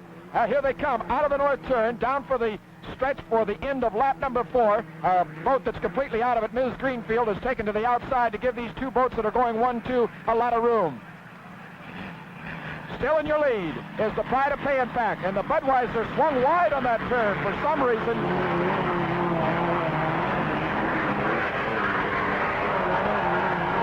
The Budweiser, Mike, really came out of that turn really wide. He could have ducked to the inside and made up ground considerably. But this is it, the final lap. Your boats are Payenpak, Budweiser, 1-2 in that order, and that's the boat race. I think Dean Chenoweth was actually trying to get the inside. He's coming through that corner a little fast and swung wide and didn't see the Ms. Greenfield's galleries out there and had to change his line of attack. Coming out of the south turn, your leader, the Pride of Payenpak, with about a 10-boat lead over the 2nd place boat, the Budweiser. That's the Bud. Dean Chenoweth is putting everything into it now, Raymond. This is his last straight shoot to catch him on. He's got to hit the nitro right now, and he's closing the gap ever so slightly. Does he have the room? Does he have the time? 1:14 plus the official time for lap number 4. We're on the final lap. That's going into the final turn, the north turn, with the Pride of Pay and Pack, your leader in second place. Closing the gap is the Budweiser. Can he pull it off? 2 boat lengths, 3 boat lengths. That's all that separates those 2 boats. Coming out of this turn, we'll see who can win the World's Championship of Unlimited Hydroplane Racing. On the inside, the Pack. On the outside, the Budweiser. The Pack is on the inside, the Bud on the outside. Here they come. It's going to be close. The checkered flag is out. The Pay and Pack has won it. The Budweiser almost nipped him, Mike. Almost nipped him. The Pride of Pay and Pack, as you knew, 1973 World's Champion by, I would say, less than a boat length. Thank you. And there's the winner doing a little dance in the cockpit. Mickey Riemann of U-25, the Pride of Pay and Pack. He is coasting in. He just received a round of applause from the small crowd that's gathered here, maybe 100 people or so. His crew is on the boat now. They're putting the ropes and lines on the boat. He gets a handshake from the crew chief. He gets pulled off by an official of the Powerboat Association. And his owner, Dave Hirensberger, picks him up. They're walking this way now. It was really a victory for Riemann. He's been battling all year. A seesaw finish all year long. He's still got his helmet on, just beginning to take it off now. Hirensberger is helping rip him out of his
provisional, and Mike seemed really intense to me when we talked to him after that provisional.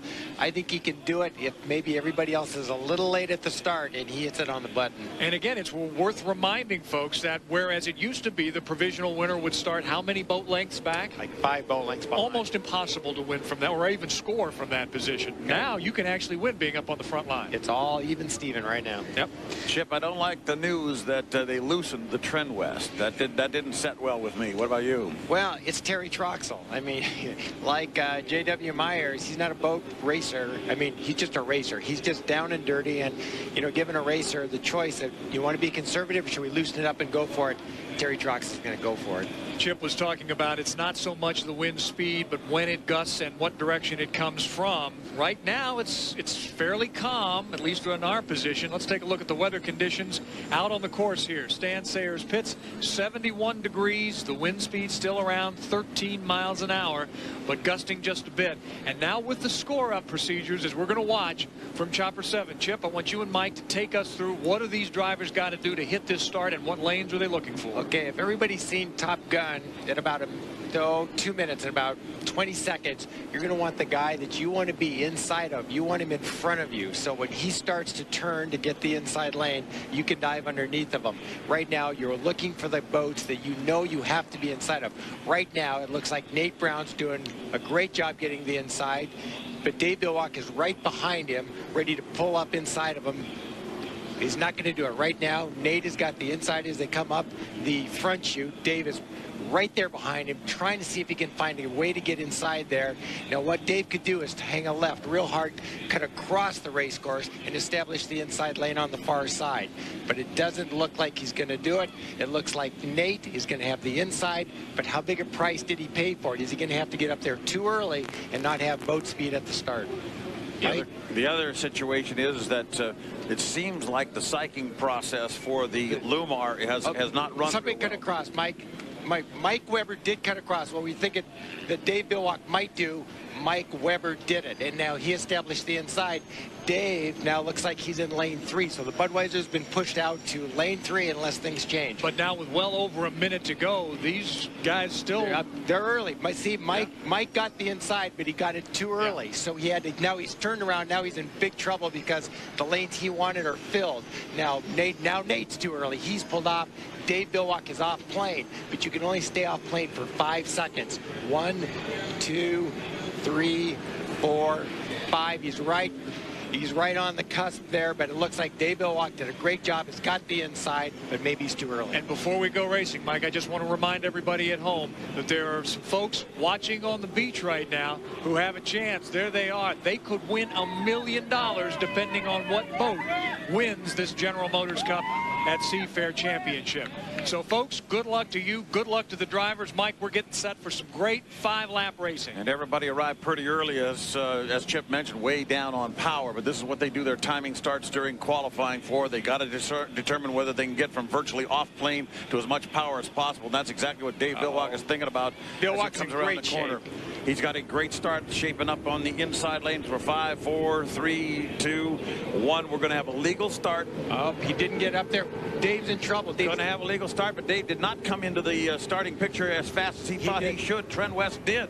And look at him take off. Okay, Trent West can come all the way across here if he wants because he's got 5 boat lengths. Trent West is going to be hard to beat. Look at the Budweiser. The Budweiser made up a ton of ground by having the inside lane. I think right now Budweiser is in the catbird seat. All right, right now Trent West, the leader, down the back chute. This is a 5-time around heat, of course. We've got to go 5 times. That Trent West steel handling as has been all day has got to be able to hold off Budweiser for 5 laps, and I don't think that's going to be possible because the Budweiser's already pulling alongside on the inside at the apex of the north turn on lap 1.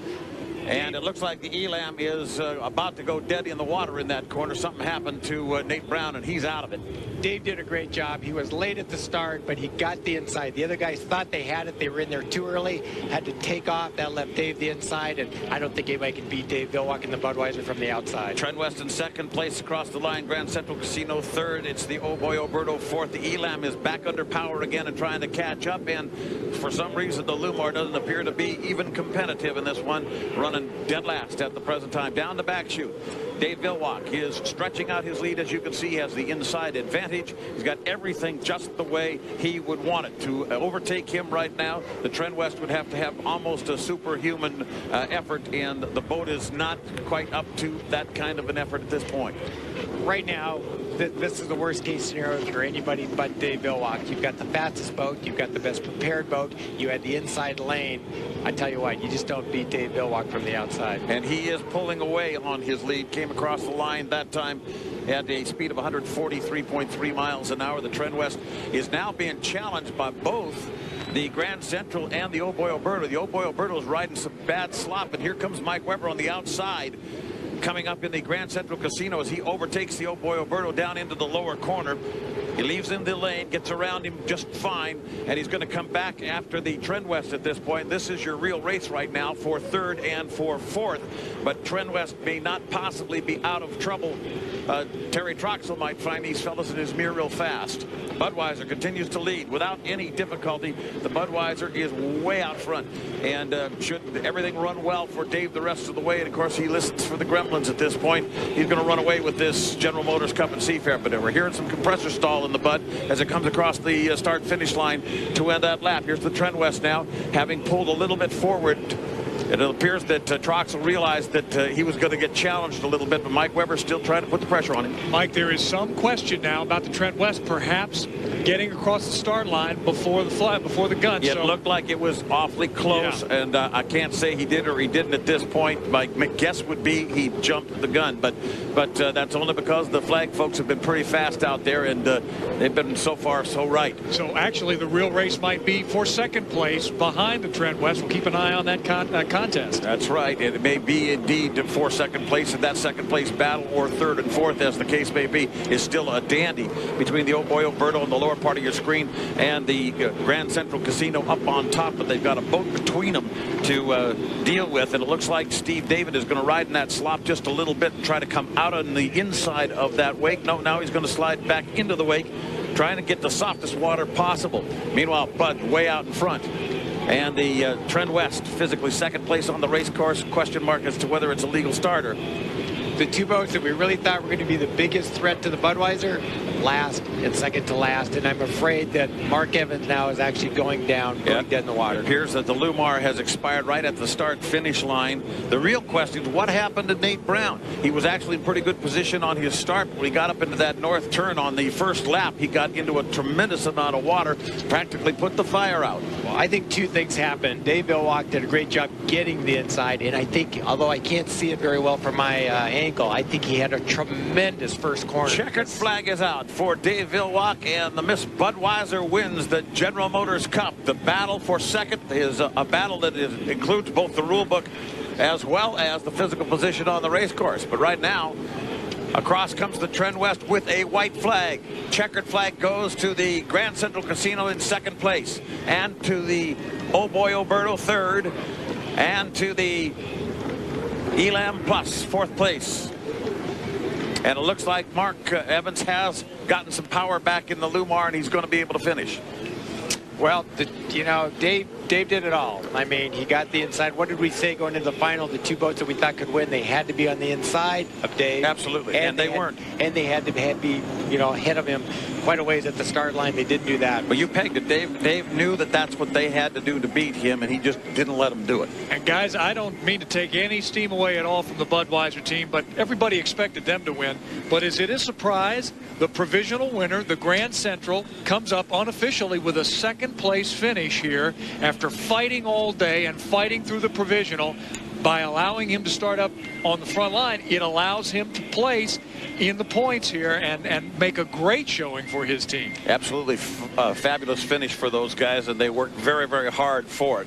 That's probably the strongest, toughest team in the pits right at the moment in terms of keeping their boat in the thick of it, even though they knew that when it came down to a head-to-head battle, there were two or three boats that were quicker than they were. You know, Dave Villwock, it's hard to drive the Budweiser because you're expected to win, but you know, a lot of people feel that Dave wins because he drives the Budweiser. But that time, he did what he needed to do, and the other guys didn't. That was a driver victory. When we come back, we're going to talk with Dave Villwock and the crew of the Budweiser. We'll talk to some of the other drivers as well. But there, unofficially, is your champion. For his mentor, Bernie Little, Dave Villwock is going to bring home the gold. We'll be back.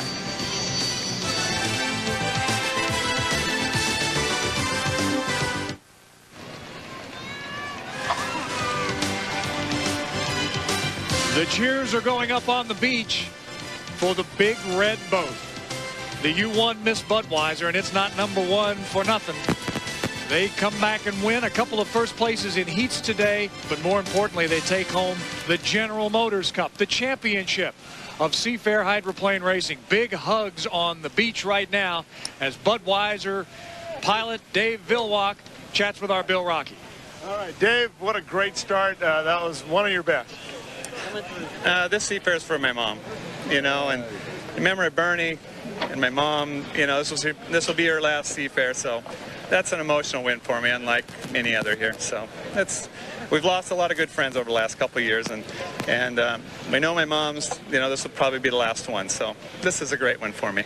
Great, it's great, and you were able to get that inside lane.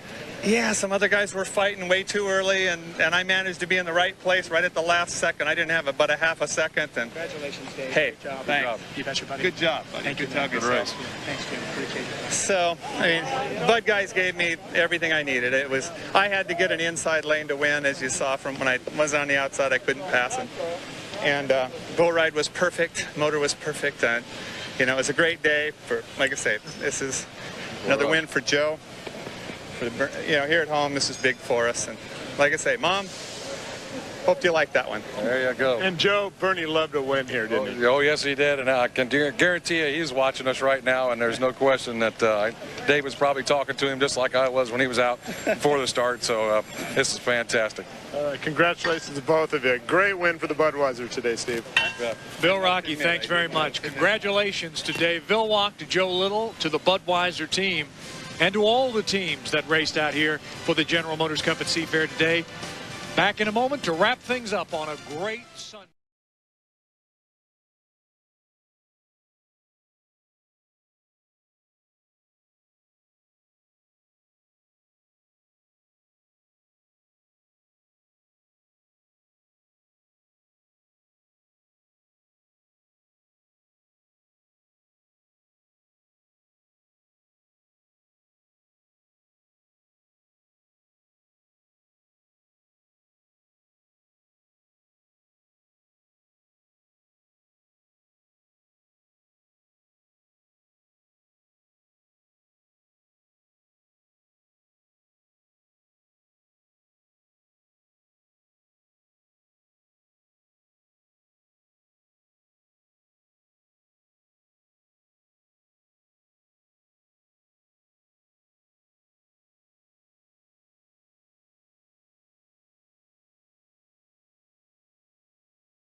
Thank you very much, Mark Christopher. Brad Luce with you here back on the start-finish line tower. We are getting ready to go racing once again with our H1 Unlimited hydroplanes.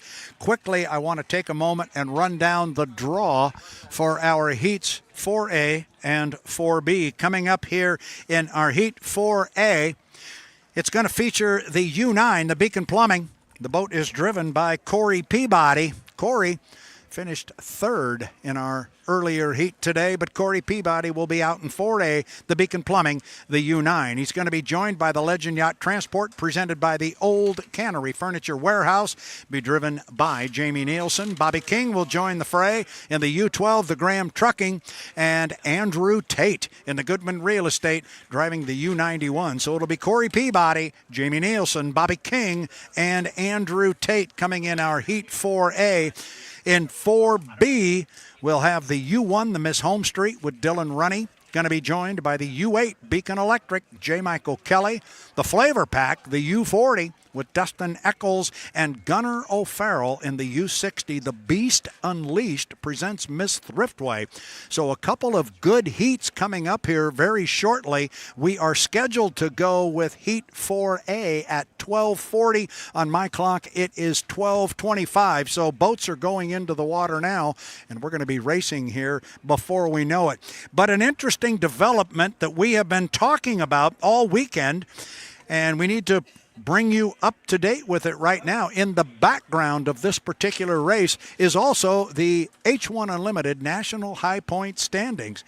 And as we started the day, Corey Peabody, driving the U9, the Beacon Plumbing, had a 166-point lead in the National High Point Standings, and he was 166 points ahead of his teammate, J. Michael Kelly, in the U8.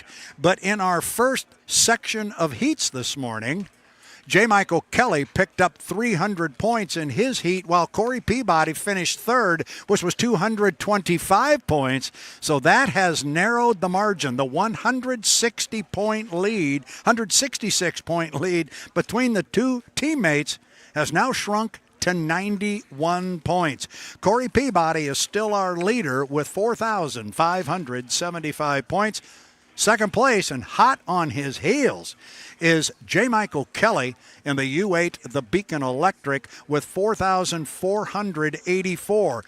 For those who may be watching this for the first time, if you realize there are 400 points out there for a heat win, that number can change dramatically and very quickly. Another interesting set of numbers there for those of you who are looking on the screen. Our third place boat right now is the Legend Yacht Transport, presented by the Old Cannery Furniture Warehouse, the U11 Jamie Nielsen. They're third in points with 3,794. But our fourth place boat, the U40, the Flavor Pack, and Dustin Eccles with 3,787 points. There is only 7 points difference between those two spots. Now, I'm looking at those numbers. That is correct. There are 7 points. I've got some different numbers here in front of me, but the difference remains the same. So first and second is suddenly very, very close, as is third and fourth. We'll keep watching it. We have 400 points available in 4A and 4B, and we have 400 more points available in our final heat coming up later on today. That's the National High Points as it stands right now. Taking a look at our event points. These are just the points that have been earned this weekend and will play into our boats making it on the front line for the final. Sitting atop the leaderboard right now, if you will, with 1,100 points is Andrew Tate in the U91. He won that spectacular Heat 3B that we completed just a little bit ago, beating teammate Dylan Runney by about 5 feet. I haven't yet seen the photo of it, but it's got to be awfully close. It was an exciting moment. Andrew Tate with 1,100 points. He's sitting on top. Right behind him, Corey Peabody with 1,095 points. Third place is the U40, the Flavor Pack, Dustin Eccles, 1,005 points. Fourth on the ladder is the Beacon Electric. J. Michael Kelly has 985 points. Jamie Nielsen in the U11 with 824. Rounding out our top 6 point getters is the U1, the Miss HomeStreet, with Dylan Runny. He has 819 points. Remember, the top 6 boats advance to our final heat coming up later on today. It's a winner-take-all final for the APBA Gold Cup. Right now, that would be the top 6 boats. So we'll see how it plays out. We still have another section of preliminary heats. That's what we are awaiting right now. Heat 4A is on deck. It's Corey Peabody in the U9, the Beacon Plumbing. It is Jamie Nielsen and the Legend Yacht Transport, presented by the Old Cannery Furniture Warehouse. That is the U11. Bobby King in the Graham Trucking, U12, and Andrew Tate in the U91, the Goodman Real Estate. Countdowns are underway right now. We are now inside 5 minutes to the 5-minute mark. For those of you with clocks and watches along the shoreline, I will give you a countdown to the 5-minute mark. We'll have another countdown that you might hear in my headset or hear in the background. That will be a countdown to 1 minute to the 5-minute gun, but I will give you a countdown to 5 minutes until the start. It's going to be the U9, the Beacon Plumbing, the U11, Legend Yacht Transport, the U12, the Graham Trucking, the U91, Goodman Real Estate, or John Walters, as I like to say. Peabody, Nielsen, King, Tate. Sounds good to me. Sounds good to me too. Mr. Peabody's going to probably make up for all the lost ground that he had in that first heat there. So we always learn the most from the things that didn't work. So I think that he'll come out and prove that to be true. Yeah, and boy, if you're gonna have a, let's just call it a not so good start, that's a good heat to have it in. Don't have it in the final. Absolutely, that was the best heat to have it in, is one of those preliminaries. And Corey's done well in those first 2 heats, gathered 800 points. So that put him in a position to give him a little bit of freedom to experiment, do some things, and I think that he'll be real strong in this heat. I would expect the same. However, there was a young man in this one from Canton, Michigan. He calls himself Andrew Tate, or at least that's what the folks call him. He may have something to say about this, and I think he would love to send a message to Corey Peabody that, hey, I'm here. Don't forget about me. I absolutely think that that's true as well. And, Andrew showed in that last heat there, 147-mile-an-hour lap in that last lap to, be able to come around the outside to win that heat. And that says something right there. And he's kind of finding his stride. He's kind of finding his pace here. And I can see just by the way he's running the boat that he's starting to feel comfortable with that boat. He's starting to feel like he's won with the boat. So it's going to be a great heat and maybe another knockout. Maybe another knockout. Every time you predict one of those, man, it's good racing. So you just keep bringing that up each time, John Walters. We are getting ready to go. We are 7 minutes and 40 seconds, 7:40 to the start of our Heat 4A. This is 4A, and we'll follow it with 4B. This is the last opportunity for our teams to earn points to get on the front row of the final.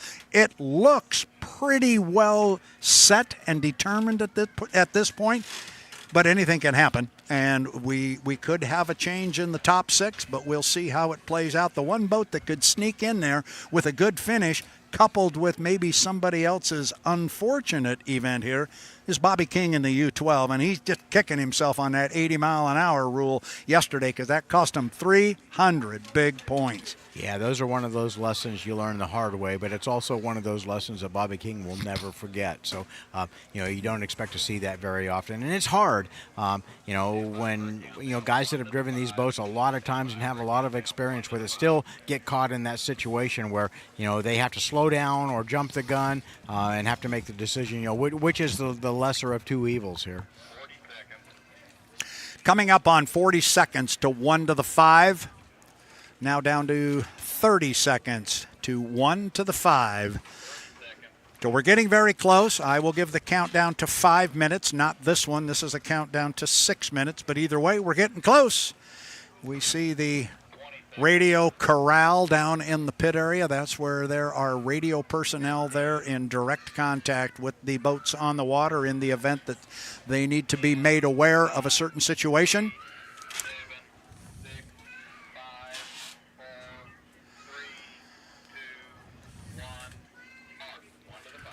We are inside 1 minute to the 5-minute mark.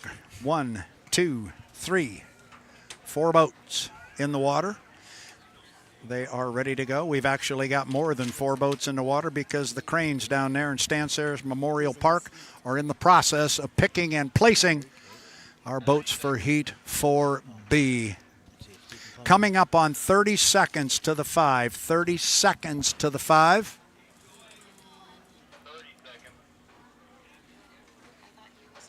Heat 4A. The last time these particular 4 boats will run before the final heat. Inside 20 seconds to the 5. I will give you a countdown from about 5 or 6 seconds. We are 10 seconds. 6, 5, 4, 3, 2, 1. Mark. 5 minutes. 5 minutes to the start of our Heat 4A. That is the 5-minute mark. That means the boats can come away from the pit area. Corey Peabody is already up and running in the U9, the Beacon Plumbing. So is Bobby King in the U12, the Graham Trucking. Let's go down the boats that are going to run, all 4 of them that are coming in our Heat 4A. It is the U9, the Beacon Plumbing. It is predominantly white. It's got blue lettering on it. It is driven by Corey Peabody. Going to be joined by the Chartreuse and Royal Blue, trimmed in red, Legend Yacht Transport, presented by the Old Cannery Furniture Warehouse, driven by Jamie Nielsen of Gig Harbor, Washington. Going to be joined by the U12, the predominantly black and red, trimmed in silver, the Graham Trucking, driven by Bobby King, and then the white boat trimmed in black and gold. It's a U91. It is the Goodman Real Estate. So we are right now 4 minutes away from the start of our Heat 4A, and Seafair reminds you that for your own safety and the safety of those around you, everyone must be out of the water when the hydros are on the Ted Jones race course. John Walters, you can't go swimming right now, but it is now time to get out of the water, and we are going to enjoy the world's fastest race boats. I've been reading a copy, John Walters, as I've been saying, as Andrew Tate cuts the race course. What did I miss? Well, Andrew did indeed cut across, and so did Corey. He followed Corey across. I think Bobby was just practicing leading everybody up the back straightaway, which I think he's going to try to do on a more permanent basis as time goes on and he gets some more seat time here. But Jamie's out there pacing around. He's looking for his opportunity to get the inside lane here. He knows he needs the inside lane in order to run with the boys that he's drawn in this heat. Drawn, is that a word? No, it's not. But you can use it anytime you want. Right. I knew right where you were. All right. Well, there are no such thing as an easy draw anymore, and these boats are all very competitive. They're all prepared extremely well, and just a great group of guys driving them right now. So Jamie's out there running above 80 miles an hour, trying to pick that inside lane, trying to figure out a way to keep it, as Andrew comes up along the outside, trying to figure out a way to take it away from him. So we've got boats cutting across the infield here as Corey's following everybody into the first turn. Watch Corey. Bobby's going to come up from the backside here and hope that he can catch somebody by surprise. I thought maybe Corey might jump, but he did not. So they're 1, 2, 3, 4 through the lower corner. Jamie Nielsen's going to come off the exit pin right now. We are at 225 to the start. Then it's Andrew Tate coming up behind him, and interestingly, inside of Andrew Tate is Corey Peabody. Watch those two up the backstretch. And now Corey's going to give it a squirt and come up right alongside Andrew and say, oh, by the way, I am here. Yep. So you can't move over, and right now I am in front of you. This is some of the cat and mouse and the gamesmanship that gets played during the milling period as these guys jockey for position, reminding our fans that are watching on the shoreline and online on the H1 Unlimited YouTube channel, lanes are not assigned when you come out of the pit area. That's what this milling period is all about. Now, 1:45 until the start. John, you've been talking about the fact you want to be down here at this lower corner at the apex at about the 1 minute mark. They've got 34 seconds to make that happen. Yeah, Jamie's in good shape here right now. He's just, on a plane above 80 miles per hour, going to cruise right down there. Corey's in good shape, too. He's a little bit farther behind him. I think that, these two guys that are following up here, they're watching their watches as well. They've got, spotters that are talking to them. They've got people up there looking at the GPS. They've got a lot of help to be where they need to be at the right place, the right time on this race course. So I like to be right about the apex of the turn when the 1 minute gun goes off. That gives me some options. And they are just about there. 2 seconds, 1 mark.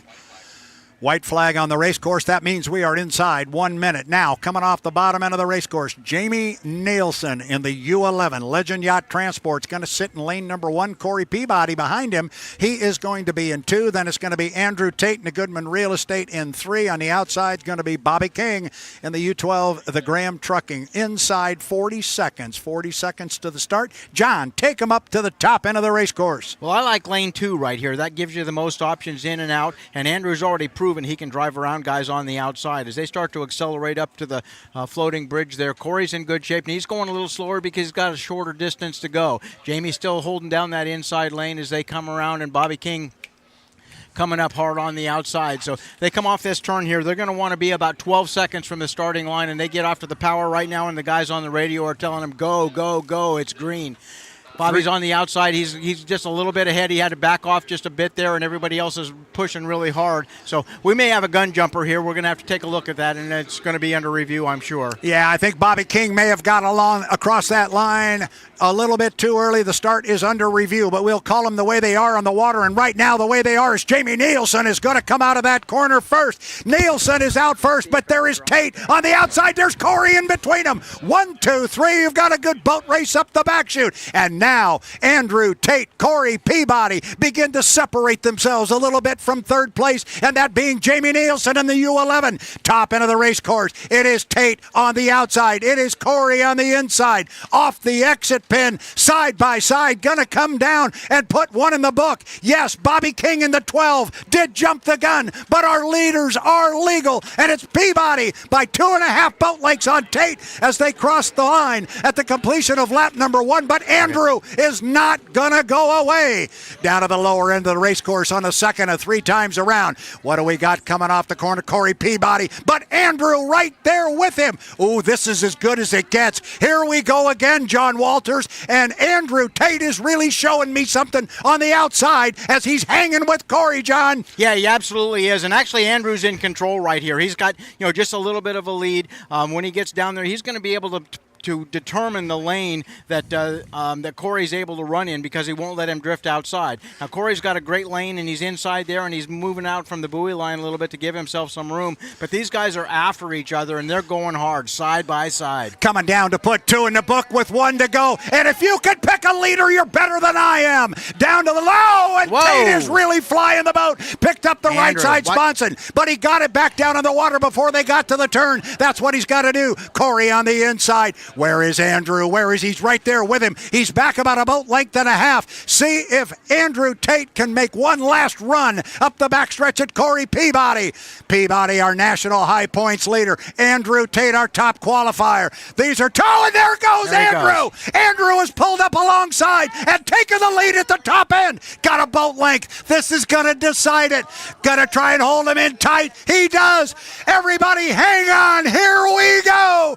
This is for the checkered flag. Corey in 1. Going to be Tater on the outside. And Tater is going to finish in second place, 2 boat lengths behind Corey Peabody. Oh, my goodness. We've got a good race off the top end of the race course between Jamie Nielsen and Bobby King, but Bobby King jumped the start. He will have an extra lap to go. Oh, my gosh, John. Wow. It was too much fun. It is too much fun, and that was really exciting.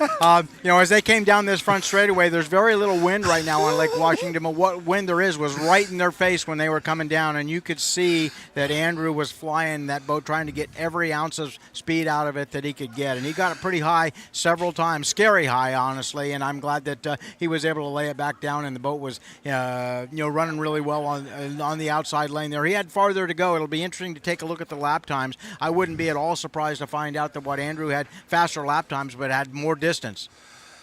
Wow.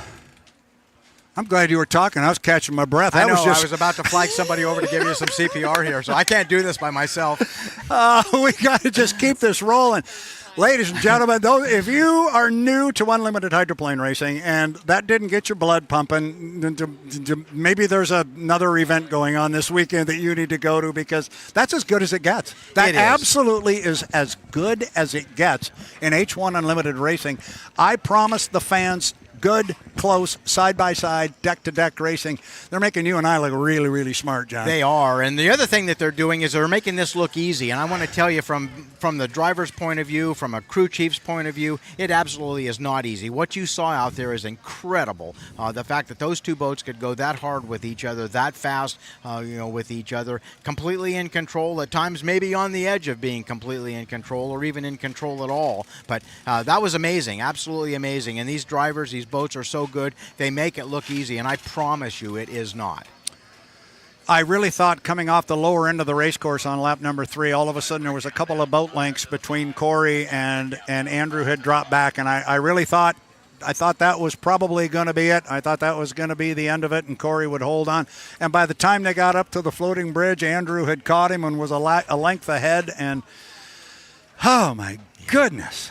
Well, these drivers have lights on the dashboard to help them kind of control the boat a little bit and to drive the boat a little bit. As we've mentioned earlier, there are a couple of restrictions that are placed on the boats by H1, both engine restrictions. One is the maximum amount of fuel flow. The other one is the maximum amount of RPM. Now, can they go over? Yes, absolutely they can. Can they go over for any length of time? If they're over for a second or so, they can get a penalty. If they're over for more than 5 seconds, that's considered a flagrant violation, and they can be, penalized by actually being disqualified. But the drivers have lights on the boat. Usually they're green. That's everything's okay. When you start getting close to that limit, they come up yellow. When they turn red, the driver needs to breathe it a little bit. He needs to back off the throttle for a second and let that timer start to reset again. And sometimes, these guys will allow their enthusiasm to, and their competitiveness to overload their, grasp on reality, if you will, and that, hey, I'm too close here. And it'll be real interesting to see how these things go through the tech truck, and hopefully nobody went over there and it's going to cost them, a penalty, or whether it's money or whether it's, points. So we'll see how Seth does in the truck with these. Well, we mentioned going into that heat that the National High Points race was getting very, very tight between a couple of teammates. That would be Corey Peabody in the 9 and J. Michael Kelly in the 8.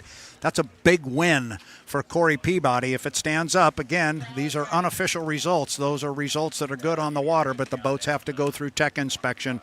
We will chase that down. But those were big points for Corey in the National High Points chase. And I got good news for you, Mr. Walters. Zach. We're already inside 5 to the 5. We're going to do it again. We are at 8 minutes and 25 seconds to the start of our Heat 4B.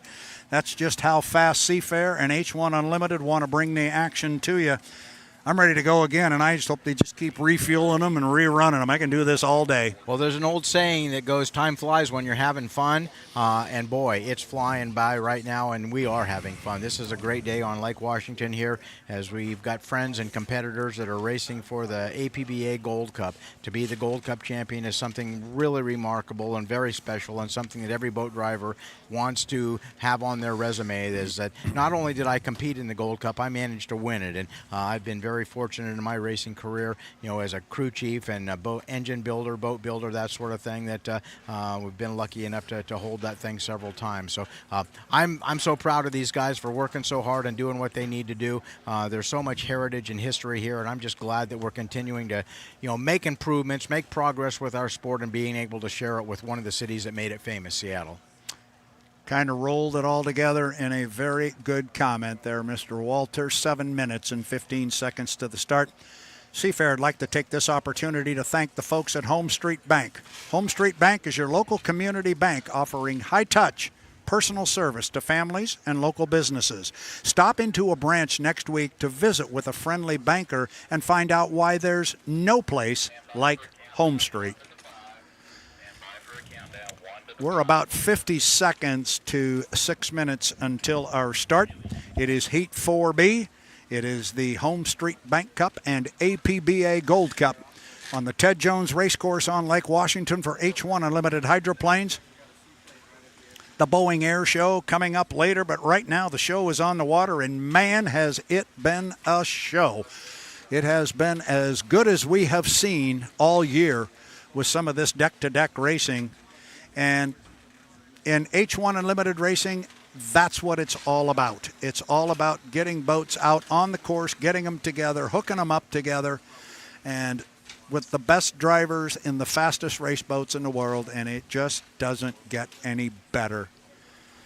Heat 4B, as we are coming up on 1 minute to the 5-minute mark. Heat 4B is going to feature the Miss HomeStreet, Dylan Runny, the Beacon Electric with J. Michael Kelly, the Flavor Pack, Dustin Eccles, and the Beast Unleashed presents Miss Thriftway with Gunnar O'Farrell. Inside 1 minute to the 5-minute mark. We'll give a countdown to 5 minutes at about the 6-second mark.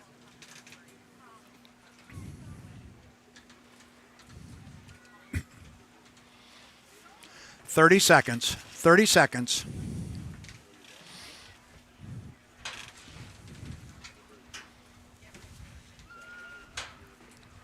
20 seconds.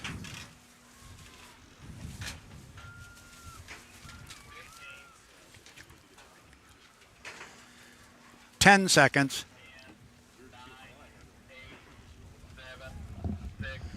5, 4, 3, 2, 1, mark.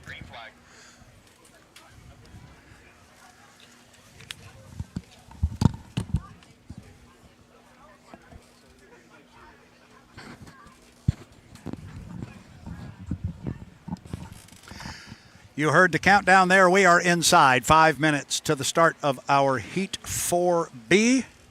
Heat 4B, let's run down the boats that are going to be on the water and competing. They are coming away from the dock now. The U1, the Miss HomeStreet, the powder blue and white Miss HomeStreet with rookie Dylan Runny behind the wheel. Then it's the bright red Beacon Electric, the U8 with J. Michael Kelly. Dustin Eccles will pilot the blue and yellow Flavor Pack. That is the U40.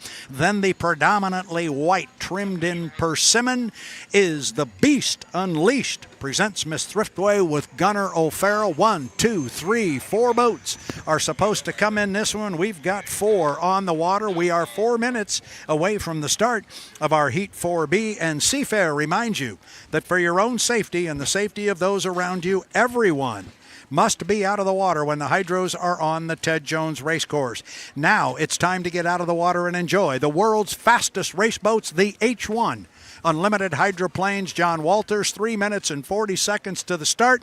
What have I missed? Looks like everybody came out of the pit area and is going up the backstretch. Nobody's made a move across the course just yet. They are indeed. Everybody came out of the pits, went around the first turn there, and are in fact going up the back straightaway. Kind of at a cruising speed here right now, trying to figure out where they want to be and what everybody else wants to be. I ran upstairs there real quick trying to get lap times on that last exciting heat, and H1 is doing such a good job of running these heats, and Seafair is doing such a good job of keeping the action going. The scoring department upstairs can't print them out as fast as they're laying them down, so we'll go back afterwards and we'll do some comparisons then. We'll take that as a good thing. It was pointed out to me just as we approached the 5-minute mark here that there is a little bit of a breeze blowing up the race course, and I know you know about this Genesee Tunnel down here. Yes. And that wind comes down there, comes across the race course.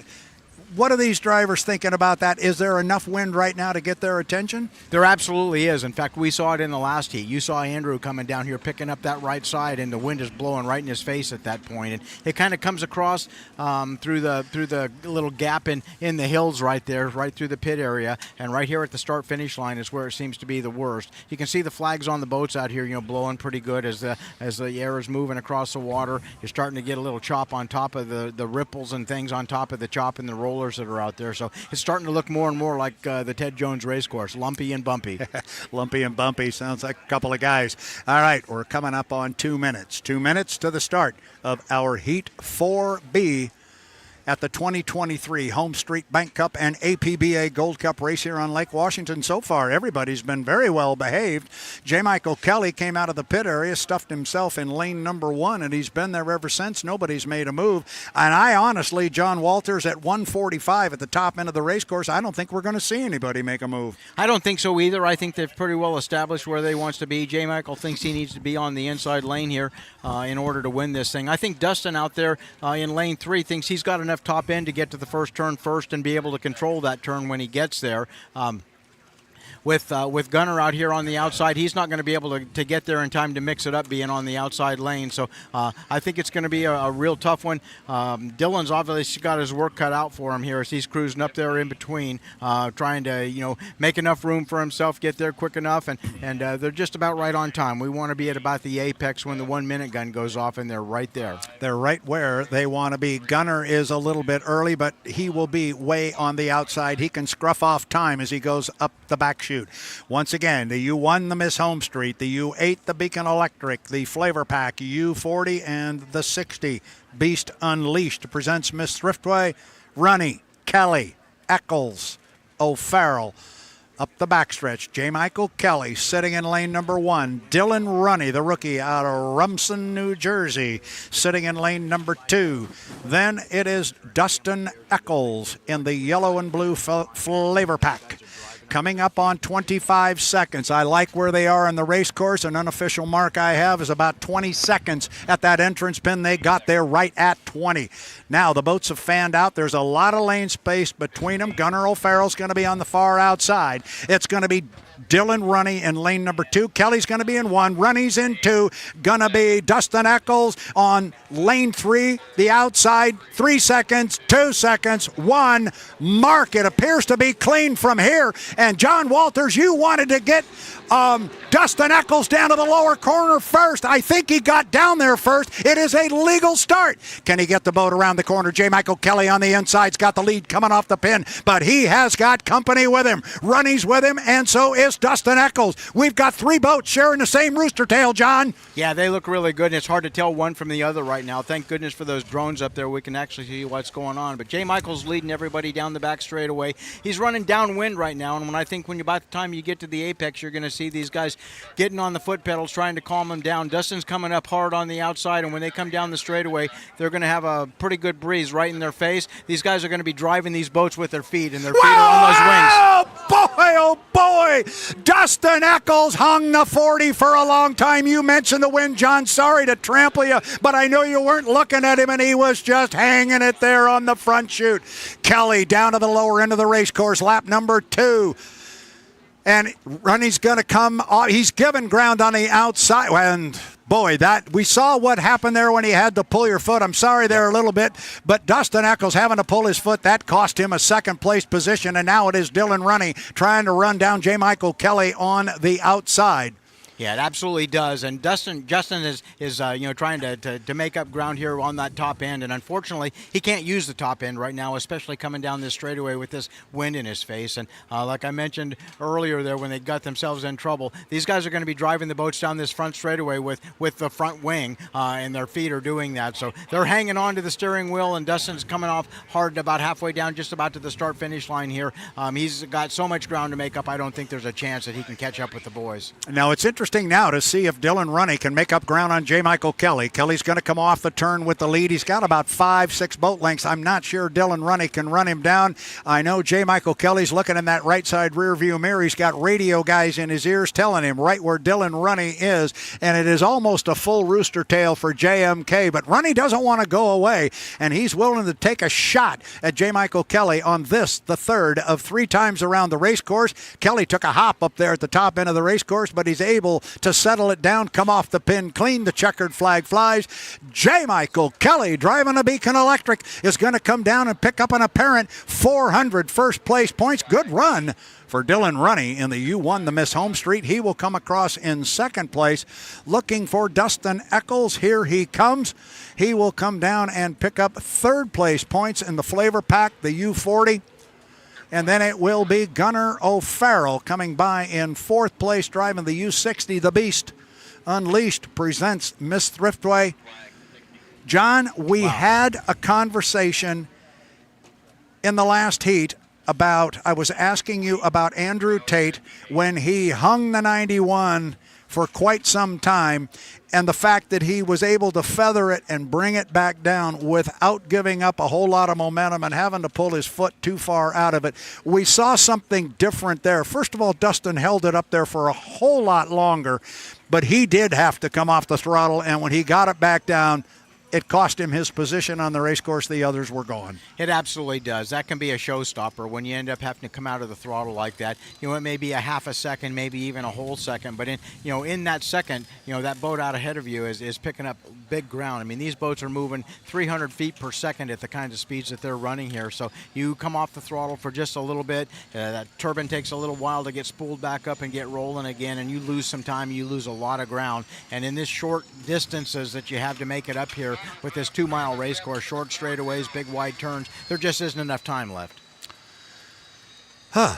So I can only imagine that, my heart got into my throat watching Dustin Eccles fly coming down the front straightaway. I can only imagine the team down there with what they have been through with that boat, and the amount of work and the amount of times they have had to rebuild various portions of that boat. They just don't want to go down that road again. I'm sure their hearts were in their throat, but he was able to get it back 300 points, third place finish, 225 points. I think that will secure their position certainly in the final heat, and that's when the big trophy's on the line. Yeah, I think so too, and I think that you're going to see, all 6 of these boats that are going to make the final, they're all going to be loose at some point in time because they're going to let it all hang out in order to, be able to get around this race course as quickly as they can. The 5-minute gun, I think, is going to be a real free-for-all, kind of a circus out there trying to get to the lanes that they want and keep the competitors from getting in the lanes that they want. And that's what boat racing is all about. That's what this yacht type timing is all about, to give you time to go out there and jockey for position. When the 1-minute gun goes off, the things get seriously real quickly, and by the time they get up to the entrance pin up there, which we call the score up buoy, you have to maintain your lane at that point in time. You have to have a 7-boat length overlap in order to move over, and you have to maintain your lane into the first turn down here. So it's going to be real exciting. The big difference in the final is going to be that there's an extra 2 laps. And when you saw people get themselves in trouble and fall back a little bit, you've got more time now to be able to catch up with that. So another lap or 2 can make the difference. So, another good heat of racing. Our preliminary heats are in the books for H1 Unlimited. Now on deck is that winner-take-all final, but that's coming up a little bit later. Seafair would like to take this opportunity to thank Cutwater. Cutwater brings the bar where you are. Bar-quality cocktails in a can, so now you can enjoy cocktails from the slopes to the beach. Don't forget our Seafair merchandise booth. Race fans, make sure to stop by the Seafair souvenir booth to get a new Blue Angel shirt or a Seafair shirt to show your loyalty to Seattle's favorite tradition. You can also find skipper pins, hats, and lots more to remember this wonderful weekend that is Seafair weekend. Seafair would also like to thank the folks at Boeing. Boeing has been a Seafair sponsor since the first festival almost 75 years ago. Boeing has more employees in Washington State than any other place in the world. Thank you to Boeing for bringing us today's air show. And that air show is made possible by Boeing, the company that helps enable all humanity to take flight. Join Boeing's manufacturing team. You'll earn best-in-class benefits, and your ambition will have plenty of room to grow. Apply at Boeing.com/Seattle jobs. And speaking of Boeing and speaking of the air show, I'm going to throw it to my left, down to Mark Christopher. We've had great action on the water, Mark. See if you can top it with an air show. Let's go. Mark Christopher. Thank you, Brad Lewis, and Tom Walters. Nice job on all the coverage of the hydroplanes here this afternoon. We're getting so excited for the Gold Cup here. Yeah, you guys sound great. You do. You sound like I'm like sitting next to professional sportscasters. We're ready to get into the air show. We got a little bit of the meat in the stick of it all coming up here in just a moment. And as I promised you, a timeshare with a lot of participants. By tomorrow, you guys are going to have this down. Ladies and gentlemen, this will be a time that it's a cool thing to cover your ears. If you got your hands ready, yeah, that's great. If you got earplugs, perfect. Earplugs. Of course, let's not forget the kids here. And if it means anything to them, and help with covering their ears at times, tell them everybody on the earplugs. You had your back. He had your back turned, and it was like ah. That was creepy. I saw it. Yeah, I was like, oh geez. Naval Air Station with the island, no car, one of few naval air right. stations on the West Coast. The most modern naval and again, the tradition of the Boeing Seafair Air Show. Stand by for the United States Navy. Oops.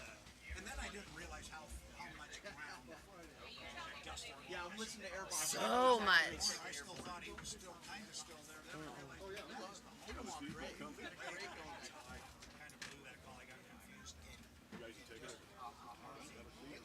He made such a beautiful start.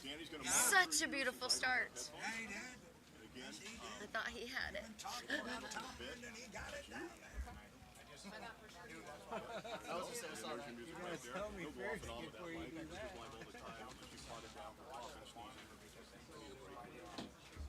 You want that pad and I can grab the other. I think that was off. What are you so mean? You want to scoot over so you're in that camera field of view? Well, there's a wing across the front.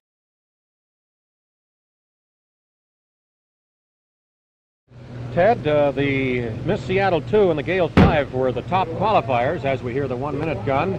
Are they the logical favorites? Not necessarily. Many times the boat is capable of running in ideal water and by itself. However, they're both good boats, but this doesn't necessarily mean that they'll be the top ones in this race.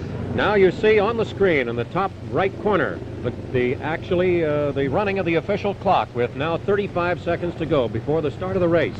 As the boats start to shape up in the left turn and get squared away for the run to not beat the clock but be there first across the line, still within the time allotted. And all 6 boats are running in the same general area. Be a little tough to pick them out. Notre Dame is coming along on the inside and apparently will have the lead at the moment. Notre Dame is running in the inside, coming down, 10 seconds to go. I don't know if he's going to be too fast or not. Coming up hard is Gale 5, and now coming like the wind is Fascination. On the inside, Notre Dame, and it's a 5-boat showdown. Madison and Miss Seattle 2 on the outside, and Gale 5 on the inside. They're the 3 leading boats, and we'll have to see how they go into the turn and come out of it. And there they are coming at you. The widest boat on the left is Seattle 2. Next to it is Miss Madison, and they're pretty much in the lead. And Gale 5 is the first. Oh, the boat crashed. I think it was Miss Seattle 2 crashed in a tremendous wave of spray and pieces. I believe it's Miss Seattle 2. A tremendous crash. The race is being stopped. You saw those pieces going off. Oh, the Miss Seattle 2, and there's somebody stopping in the water. One of the boats. The race is being stopped. We've already had a tragedy. Look at the pieces. That is one of the hydroplanes and the Coast Guard copter hovering right above them. Oh, Ted evidently went into the turn too hot. No, he was still on the chute, just going to start into the turn. Looked to me, he was way on the outside. There goes the scuba diver into the water from the Coast Guard helicopter. Oh boy, that gives you the bad feeling. You see heads bobbing in the water, and that's the scuba diver and the driver who's in trouble. There comes the rescue basket. Now the drivers have all been briefed on how to get into that basket, and we're just going to have to wait here. As you saw our long shot of the boats coming at you, the boat on the outside was Miss Seattle 2, and it just seemed to disintegrate. And you saw pieces flying into the air. We'll be able to show you that later in a rerun by tape recording, and as far as I can tell, that's probably Dallas Sart's being lifted into the Coast Guard copter. Remember last year it was diving pretty bad. When it got into rough water, it always seemed to have a little bit too much deck pressure forward and kept diving. I think when he shut off to go in the turn, it looked to me from here that he... There's the 1 minute gun. We'll now start to show you the official starting clock. Should come up shortly in the upper corner of your screen on the right side as the boats go up the backside. There's the clock counting down the seconds, 45 seconds to the start of the race. What we were saying about Muncie in Century 21, he has faster average speed for the 2 previous heats, a couple of miles an hour to play with. If Musson in Bardolph finishes first, Muncie could still finish second, and if he is not too distant a second, could still win, because they would be tied in total points then, and the race would be decided on the basis of average speed for the 3 heats. You see 1, 2, 3, 4, 5 boats in your picture, 6 as one of them comes out of the spray. And on the inside, as usual, he jockeys for that position is the Such Crust. We have time to go, 8 seconds. And it's going to be a legal start, and Bardol is in a position to charge for the lead if possible. Good start. And Miss Madison on the outside streaks for the lead position. And Century 21 with Muncie also charges for the lead. And it's going to be interesting to see them go into and come out of this first turn. Boy, oh boy. Now the head-on shot coming at you. Remember, the Century 21 is the light-colored boat. You get a look at, one of those boats is walking wildly on the sponsons. That was Madison on the outside. Now Century 21 is the first boat going through, and it's being closely pursued in there by the Notre Dame. Notre Dame just on the outside of the Century 21. Difficult to tell the positions in the spray, but now coming out of it, looks like Century 21 has taken the lead. Century 21 comes out in first position. So Bill Muncie has decided, as long as he had a shot at it, he'd go through that turn and come out on top, which he did, and run in the better water for a while.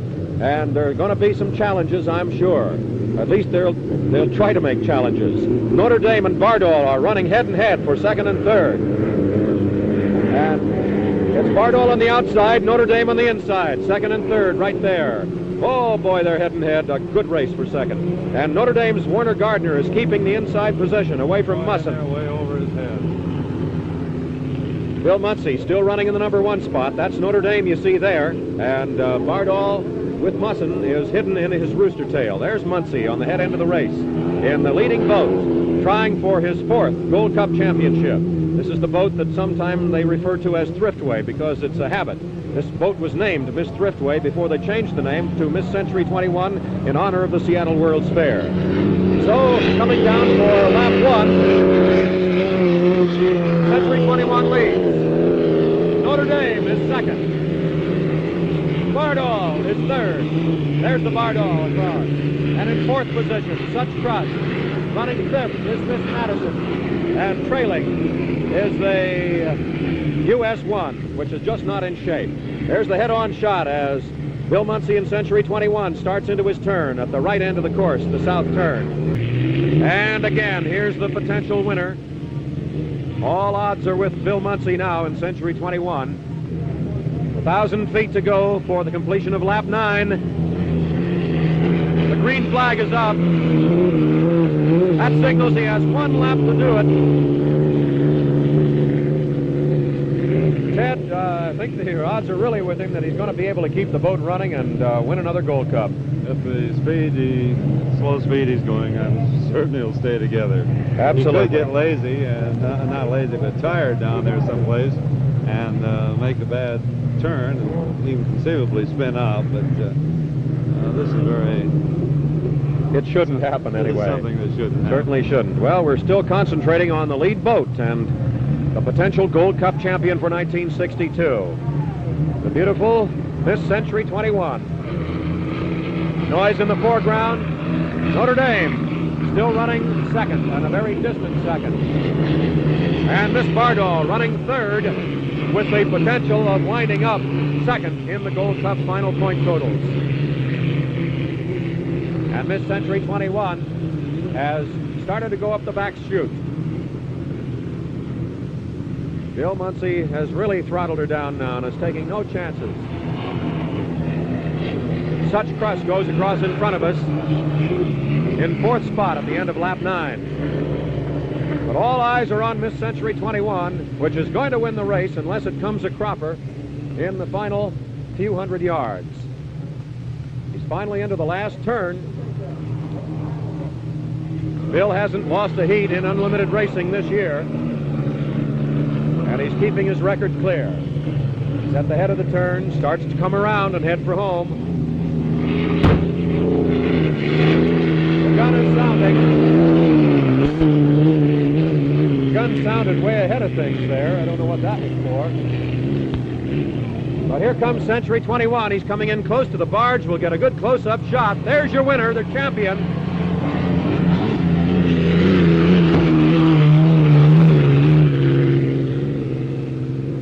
The checkered flag, the gun went off a second time. I think they were premature the first trip. And Miss Century 21, as a lot of the railbirds predicted, had the stuff to come through when the chips were down and not only win the speed contest, but win the endurance contest that a 90-mile Gold Cup race certainly is. Now, this is the boat which is still running third in this heat, the Miss Bardol, which has a chance to stay in that spot and still finish second. Century 21 has won 1,200 points and first place. Coming across the line in front of us, getting the checkered flag, is Warner Gardner in Notre Dame for a second place heat finish and a third place race finish. And here's the Bardol for its final 1,000 feet, a third place heat finish and a second place Gold Cup finish for little stubby driver Ron Musson from Akron, Ohio. It's a scene of near pandemonium that we see before us here.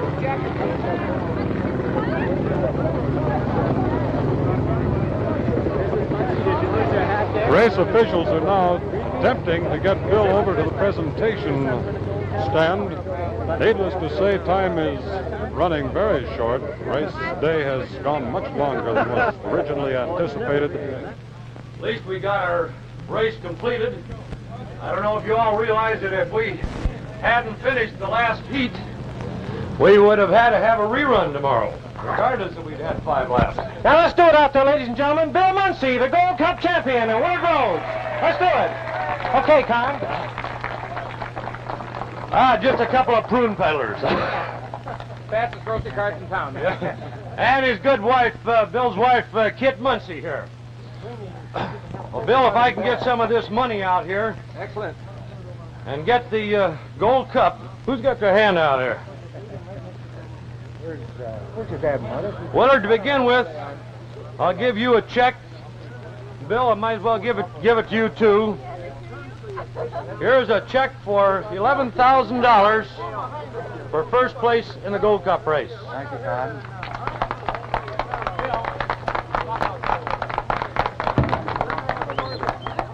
Also, Willard, for you, a take-home trophy, a miniature Gold Cup.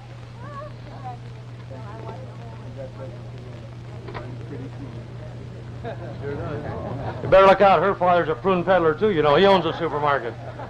And, Bill, here's another little Gold Cup for you to keep as one of your mementos. And you can't beat a clean sweep. 1,200 points. First, and first. You done a wonderful job, Bill.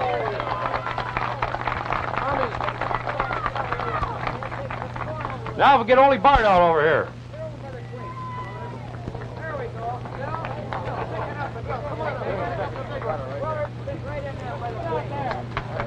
Get over here, Ole. Get over on the other side here, Ole, will you? And Bill Musson. Ron Musson and his good wife Betty on the other side here. And while they're taking some pictures, Ole, here is $6,000 for you for second place. Thank you very much. And also a small take-home Gold Cup.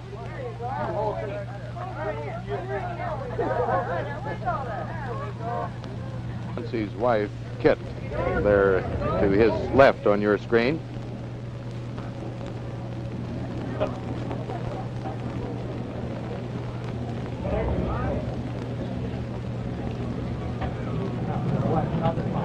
Another 3 children.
You're looking at the famous Space Needle, which stands high above the Queen City of the Puget Sound country, Seattle, Washington. A city that's bursting with vigor in an expanding economy and the scene of seafair time every year. A city full of fun. Welcome to the Great Pacific Northwest, Lake Washington in Seattle, and the 1967 Gold Cup race. 12 of the fastest unlimited hydroplanes in the world running in the Grand Prix. 60 miles of racing for the biggest prize in boat racing, the Gold Cup. And a man working with us today on ABC's Wide World of Sports is Bill Munsey, a man who has won the Gold Cup 4 times, and today we'll be looking for number 5. And Bill, there's some pretty tough customers out there. Keith, this without question represents, I think, the strongest field we've ever built for Gold Cup competition. Most of the boats, the stronger boats, came in around 110 to 112 mile an hour. We had some laps around 118 around this 3-mile course, and I'm inclined to think we're going to see world record-breaking Gold Cup heats all day today. Myra Slovak, Jack Regis, some of the old original leadfoots are still charging after you. It should be quite exciting, Bill. But we've got some young guys with new equipment that are ready to charge and make honest men out of those of us who've had maybe a little more experience. So it's certainly going to be an exciting event all day long. Bill, let's meet some of the young men that'll be in Heat 1A, the opening competition for the 67 Gold Cup. Billy Shoemaker driving the Miss Bardol. There's Warner Gardner, retired Air Force colonel from Bay City, Michigan, driving Miss Lapeer. And Walter Cade at age 63. Out there in the Save Airs Mist in Heat 1A. Comes from Detroit.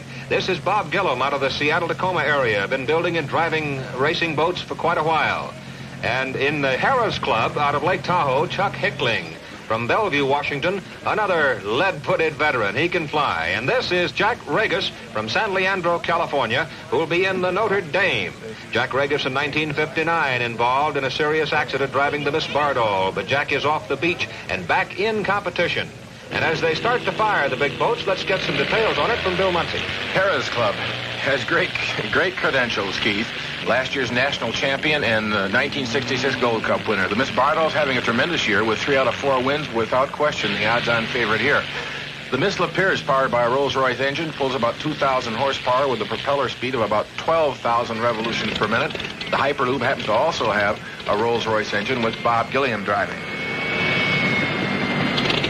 Save Airs Mist, as you mentioned, 25 years of experience with 63-year-old Walter Cade. An Allison engine powers this boat, and the Notre Dame, probably one of the best prepared machines, but not necessarily the best handling. They've had a little rough year from the standpoint of getting the kind of directional stability necessary. Well, that big barge you saw there is the starting barge where the officials are located and where the starting line is located. Here, the graphic art to show you the layout of the Gold Cup course. It is 3 miles around, oval-shaped, from the north to the south, left to right, as we watch them in action here today on Lake Washington. And before the race starts, there's always a great deal of strategy when that 1-minute white flag goes up. You got to know your field, Keith, and in this warm-up, right here, coming off this exit pen, heading to the starting line, you pick a lane that you think can do the best job for you strategically. You know the limitations of the other boats, the other drivers, and you certainly know what your boat will do. So you find one where you can go with all this water and speeds of 150 mile an hour. That big pie-face clock indicates it is now time to go. And here comes the Notre Dame, the white boat, and coming from the outside, Miss Lapeer, the blue and white boat with Warner Gardner.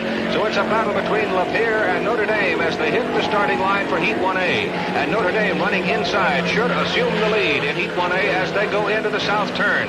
Jack Regis driving the Notre Dame right there in the center of your picture, and that's the Lapeer with Warner Gardner coming up on the outside. And the Notre Dame bouncing, and it's exploded. The Notre Dame has exploded and going into the south turn. The Notre Dame has come apart, and Harrah's Club hits the Notre Dame, flies into the air. And we've got 2 boats, at least 2 boats involved in a major wreck going into the south turn of the Gold Cup course. The red flares are out. The Notre Dame, as you see there, is sinking. So we, I think, have lost 2 boats right here at the beginning of Heat 1A. The helicopter manned by the Coast Guard, 13th District, right on the scene. These people do an incredible job of rescue work all through the Puget Sound country. And they are right here. It looks like a skin diver has one of the drivers right now. That would be Jack Regis. A tender boat out there with another skin diver, and this fellow should be picking up Chuck Hickling. So we'll have to wait a moment to find out about the condition of the 2 drivers. But the Notre Dame and Harrah's Club have both gone down. Notre Dame literally exploding in front of Harrah's Club. Harrah's Club hit it, flew into the air, and we'll wait for a moment as the helicopter comes sprinting into the shore, bearing at least one of the drivers. And we're told Jack Regis is aboard the helicopter. So Regis is being brought in by helicopter. Hickling comes in by boat. And while we are waiting for some word on the condition of the 2 drivers, let's go back in slow motion and stop action with Bill Munsey and take a second look at what happened at the south turn. Actually, Keith, you can see the accident begin to happen. The center boat, the Notre Dame, begins to bobble one side to the other from sponson to sponson, and then he ends up dropping his right sponson. There he drops it. He drops the sponson. The stern is going to have to come down because of the leverage.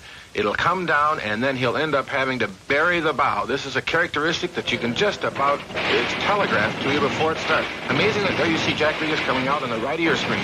Amazingly enough, Keith, the boat stayed right side up, but veered to the right, to starboard, right in front of Harrah's Club, who was probably also, having had a little late start coming up at great speeds, probably around 155 mile an hour, catapulted over the top of Notre Dame, and Hickling is still aboard, and of course begin to break up too. Base, I believe, by a pleasure craft, and the cocktail flag flying as we get ready for the final moments. Bill Shoemaker will drive the Miss Bardol in the final heat of the 1967 Gold Cup race, and Bob Schroeder will be driving the Atlas Van Lines boat.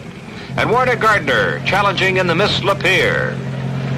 And a newcomer to unlimited hydroplane racing, Mike Thomas in the Miss Budweiser. And Jim McCormick in the Wayfarers Club Lady, which was the fastest qualifier at just a fraction under 120 miles an hour.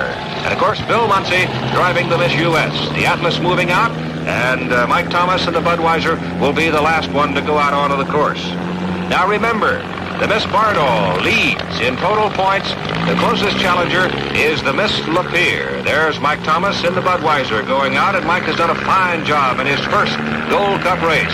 More than 200,000 people along the shores of Lake Washington for this final heat. Been a fine day, a little blustery, a little windy at times, and of course we've had the accident, but it's been a day of excitement for these people interested in water sports.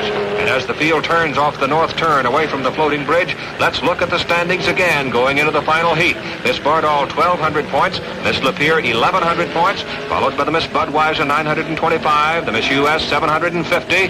Then we have Atlas Van Lines at 596, and Wayfarers Club Lady, 521. And Wayfarers Club Lady did not start. The Wayfarers Club Lady is not in the final field. So as they streak for the starting line of the final heat, we have 5 boats. Bardol, Lapeer, Budweiser, US, Atlas, and it is US across the starting line first. Bardol right there alongside Bill Munsey. And as we look at him, let's place him left to right. It is US, Bardol. Lapeer is on the outside, with Budweiser running inside.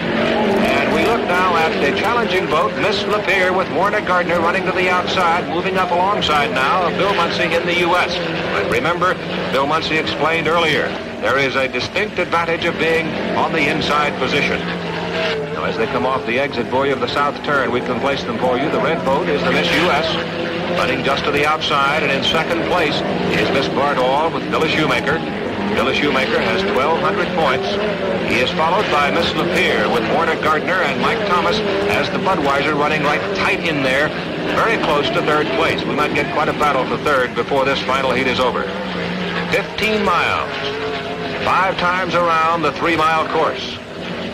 The red boat is the U.S., owned by George Simons out of Detroit and driven by Bill Munsey. The gold boat, the Miss Bardol, leading in total points as they go into the north turn. And now the Budweiser begins to move up for third place, and Warner Gardner in the Lapeer is outside. Budweiser takes inside, and Mike Thomas has taken third place away from Warner Gardner. So Gardner, who is trying to challenge the Bardol and trying to pick up the extra 100 points he needs to tie and pick up as much time as he could in hopes that he could sneak in and grab the Gold Cup. He's got to come in the back door, and that'll be tough the way the Bardol is running. The leader in the heat is Bill Munsey in the Miss U.S. The leader in the race is the Miss Bardol, running in second place. And they are running, listen to this, 106.2 miles an hour for Bill Munsey, the leader in the final heat in the first lap. Miss Bardol running at 103 miles an hour. One of the most dramatic pictures anywhere in any kind of sport as these big unlimiteds come crashing and thundering into the turns. Running in first place in the final heat. Miss Bardol leading the race, running in second place. And in third place right now inside is the Budweiser with Lapeer running outside and very tight on the Budweiser.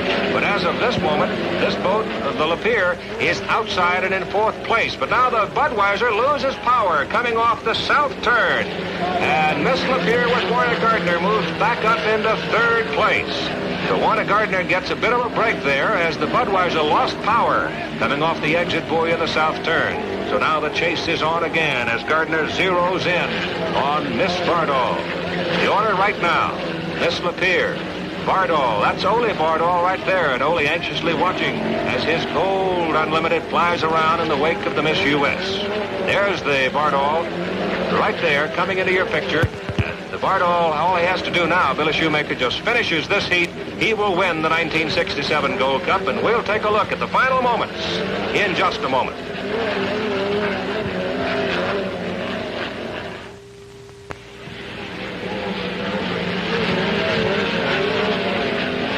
Well, here we are at the final moments of the 1967 Gold Cup race. Miss U.S. with Bill Muncy leading in this final heat. And Bill is battling here, trying to win this heat and move up to third place overall in the standings. And he has driven a very fast final heat. Started out at 106 plus, and he's kept his speed up in excess of 104 miles an hour, and the going has been pretty rough.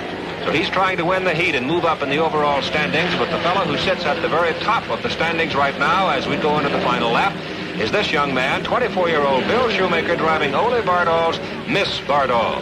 It'll be the fourth Gold Cup victory for the Bardol if Bill Shoemaker hangs on and finishes. Here, the Budweiser running outside. It is a crippled boat, but Mike Thomas is trying to bring it home. And if he is able to finish this heat, the Budweiser could move up to fourth place in the final overall standing. So streaking into the setting sun is the Miss Bardol with Bill Shoemaker.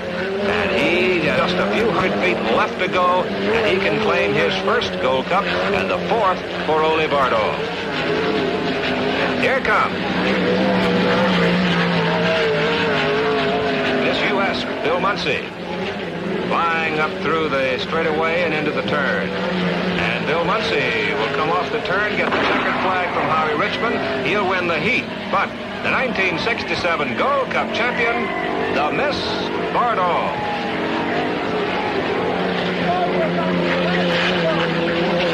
In second place will be Miss Lapeer with Warner Gardner, who drove a very fast, very courageous race, but just could not quite overcome the big point bulge that Billy Shoemaker took into the final heat. And here are the standings. Miss Bardol winning, $7,800 plus, a new car, and a round-trip ticket to Rome. Miss Lapeer is second, that's $7,900, followed by the U.S. and Miss Budweiser and Atlas Van Lines, the top five finishers. We'll be back with a winner's interview for you in just a moment.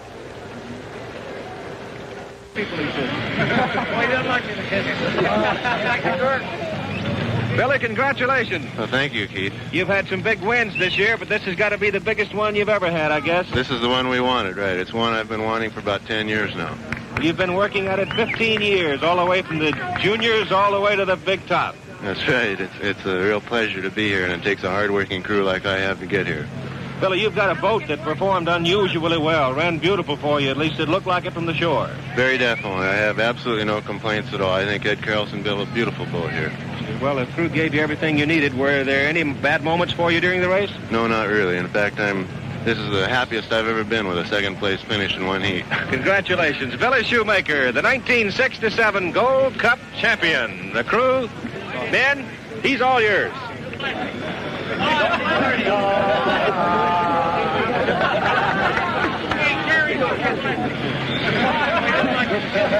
Before we leave Lake Washington, let's talk to the man who's been working with us and the man who won the final heat, Bill Muncy. Congratulations on that win, Bill. Well, it came a little late in the day, and there wasn't enough of it, I don't think, Keith. I'm mighty pleased, though, with Billy Shoemaker. I just think he did a remarkable job. I think he's the brightest star on the unlimited horizon, and he's going to be a tough nut to crack. He's a young guy, and he's got a lot of knowledge and a lot of cockpit experience, and he's a thinker. And I just don't know, honestly, who's going to beat him. Well, there's a few old war horses like you. Bill, it was a great pleasure working with you again. Oh, Keith, it's great to do the Wide World of Sports show, and I certainly hope that maybe in some way we've contributed to the public's fun of enjoying Gold Cup 1967. Thank you, Bill. Bill Muncy. And now this is Keith Jackson from the Gold Cup race on Lake Washington in Seattle.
The 1974 Gold Cup was destined from the start to be known as the race to be remembered. This is Ray McMacken, and for the next 30 minutes, we'll be taking a look back at Gold Cup 74, as recorded by the King cameras. The tone for last year's race was set early, when Greater Seattle, for financial reasons, moved the race course from the traditional Stan Sayers Pits area to a new location at Sand Point. The controversy over that move is sure to go on for years. The sun-baked crowd didn't know it, but they were in for a very long, hot day. We had withdrawals, sinkings, restarts, fires, more restarts, no starts, and finally some of the best side-by-side hydroplane racing seen on Lake Washington. The new course welcomed 4 new hulls, and for the first time, a boat powered by a jet engine. Turbocharged Allisons showed flashes of potential, and a former champion returned from his short retirement. With the arrival of the VS-41, Seattle welcomed the first international challenge since the days of Canada's Miss Super Test. The Solo and her crew brought great hopes with them all the way from Australia, only to fail to complete a single lap of competition. With Solo in the A, or that's the slow flight, as determined by qualifying speeds, was the Mallory Red Ball Express, driven by Jerry Bangs. Perennial competitor, the U4, this time around running as the Kirby Classic, with owner Bill Wooster at the wheel. The former Notre Dame returned home, newly painted, as the U-76, the Northwest Tank Service, with Roger Deeth driving. And rounding out the slower A section was the Sunny Jim, with Tom Martin, the skipper. In the B flight was Pam Clapp's U-95, with driver Leif Borgerson making his last bid to bring the dream of competitive jet-powered boats to reality. U-44, the Pizza Pete, with Freddie Alter, was Lee Shanis' number 2 boat. And as usual, Bill Munsey piloted Lee Shanis' lead charger, the U-71 Atlas Van Lines. In the Redman Tobacco was Tom Sheehy, and rookie E. Milner Irvin III was breaking in aboard the U-6, the Miss Madison. In the fast flight, C, the defending National High Point winner U-1, the pride of Pay and Pack, was smiling George Henley at the wheel, conceded by most to be the boat to beat. Owner Bob Fendler decided that his boat, the Lincoln Thrift, was not ready to race on the Sandpoint course, and he withdrew, giving the jet-powered U-95 a chance to move into the hot heat. George Simon's Miss U.S., with Tom Deeth aboard, was viewed by many as the dark horse of the field. And the biggest surprise of the pre-race week came when Les Rosenberg talked Billy, no longer a kid shoemaker, out of his short retirement and into the cockpit of the brand-new U-74, Miss Valuemart. The 5th boat in the C flight was defending Gold Cup champion and heavy favorite, the U-12, the Miss Budweiser. Promising rookie driver Howie Benz was determined to make her a repeat winner. And is running hot right now. There goes a flare out into the water right in front of the official barge. Stand by to see what we've got there. The helicopter swooping down upon the backstretch at the exit pin of the Pay and Pack the is south slacking turn. off, as you see in the screen, but we've got flares flying all over the place, way down in the south turn. The U-95 is sinking, we're reported. There it is, the U-95! Look at that! It's sinking! The U-95, the turbine-powered boat. Jim Clapp's conceived idea, carried on by his widow Pam, and driven by Leif Borgerson in the water. So this heat is now being flagged off. As the U-95 settled to the bottom of Lake Washington, we watched the death of a dream. The crew that Jim Clapp had brought together in a 2-year race against time and money had failed in their effort to revolutionize the sport of hydroplaning. Who knows what a few more dollars and a little more time might have done to speedboat racing. So they're going to be really coming when they come down the line, there's no doubt about that, if they decide to put the foot down to the floorboard. That's the only question mark, really. It looks like Budweiser's not going to be sneaky about getting the inside. No, she's taking way wide swing there. Both of them are going to be well back of the starting. Oh, he did too, slide in golly, there. he did. He slid on the inside, so you never know. But it looks like the pack has hit the throttle and it's going to take the lead at the start. It's a legal start.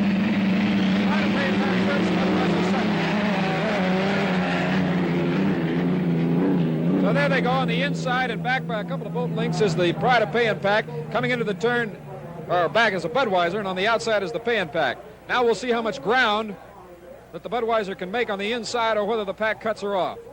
They're in the south turn. This the first lap of Heat 1C. The leader is the Pay and Pack on the outside, but on the inside is the Budweiser. closed up a little bit of ground. You see there's about 2 boat lengths separating the leader, the pack, and the Budweiser. Now he slips out to about 3 boat lengths, 4 boat lengths. So the pack is taking the lead right here on the backstretch of the first lap. Budweiser's going to stand on the throttle into that corner. Oh, he's closing ground. Here he comes. He ain't going to lay back at all. Here comes the Budweiser on the inside. And he is going to take the lead, Mike. He's going to take the lead. I wouldn't have believed it. He did not lay back at all. Howie Benz says, the heck with this. I'm going to go for first. So we got a heck of a boat race. 1-2, 1-2. Going into that north turn, slamming out at the end of lap 1. So the Budweiser is coming on the inside. She's got the lead on the outside. George Henley in the pay and pack. Just the crowd gauging appreciates it. Just gauging the crowd reaction. They're loving it.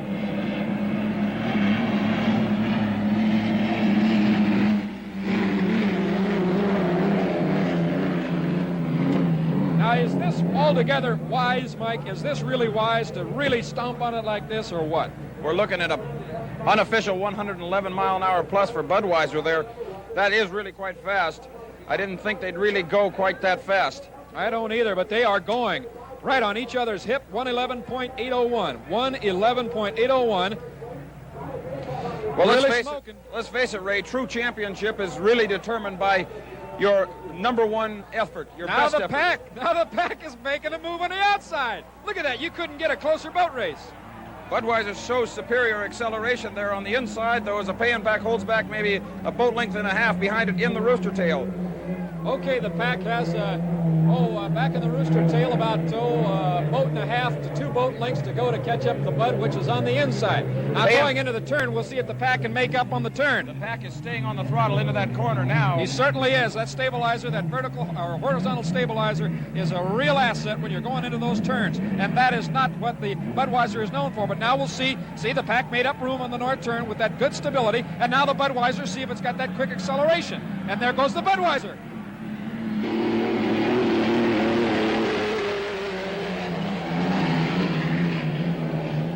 That's what the fans have been waiting for all day. That's a whale of a boat race, I'll tell you. 110 plus again, 110 miles per hour plus again, and there isn't a fraction of a second separating either one of those 2 boats. Both boats riding beautifully. Yes, they are. The course conditions are really ideal right now. They're excellent. And both boats are getting a good ride as well as showing some good speed. Okay, in the south turn, the Bud still has the inside. The pack is on the outside, and the pack shoots out. Look at that. Now the Bud shoots. Look at that boat race. The Bud on the inside, and the pack is a whisker outside. If they stay like this, Ray, the question is going to be who can get off that final turn first and get down to this start-finish line the fastest. They'll both be standing on the nitrous. You can bet on that. Okay, slamming into the north turn. The Budweiser on the inside. We'll see if the pack can make up room again on the outside. Oh, if the pack had the inside, could she really make up ground? But she's got the outside. She's got the longer distance, more water to cover. The crowd really gets electrified at this kind of dueling. Coming up for the completion of lap number 4, the pay and pack. And George Henley stomped on the pay and pack to take the lead. So now the pack is in the lead. Going into the south turn, the Bud's still in the same position on the inside. And by golly, Mike, at the start of this race, we said, well, the Bud's going to just cruise around the outside, and she scooted on the inside, and that's primarily the reason she's where she's at. Howie Benz has been doing that to George Henley all season long, skirting inside him. Henley takes a little bit of a wide shot, gets a little too confident that he's got that one lane, and all of a sudden, there's Howie right inside of him. Okay, now the pack moves. Now she steps on it. Up the backstretch, dueling, right next to each other, sponson to sponson. Rooster tails identical. Now the Bud moving out. A half a boat length lead, going into the north turn. This is lap number 5. That's a little bit loose going into that corner now. Boats. They are walking all over the water. That's a rough ride going into that north turn. As you see, the Bud has a slight lead. The pack on the outside, the white boat. Here comes Howie Benz. He's jerking, he's pushing, he's riding that wheel. Howie's watching over his shoulder to see where George is. He thought he got inside of him that time. Now the Budweiser.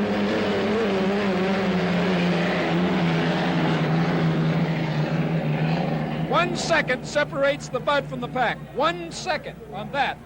And now we are in the final lap. Lap number 6 of this heat, 1C. The time for the Budweiser, 113.924.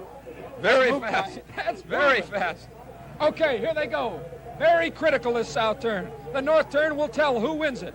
George is standing on the throttle coming out of the south turn. His RPMs are up higher than the Budweisers. There's the pack. Budweiser's starting to fail. Budweiser's starting to fail a little bit just for a second there, but now the pack has got the lead.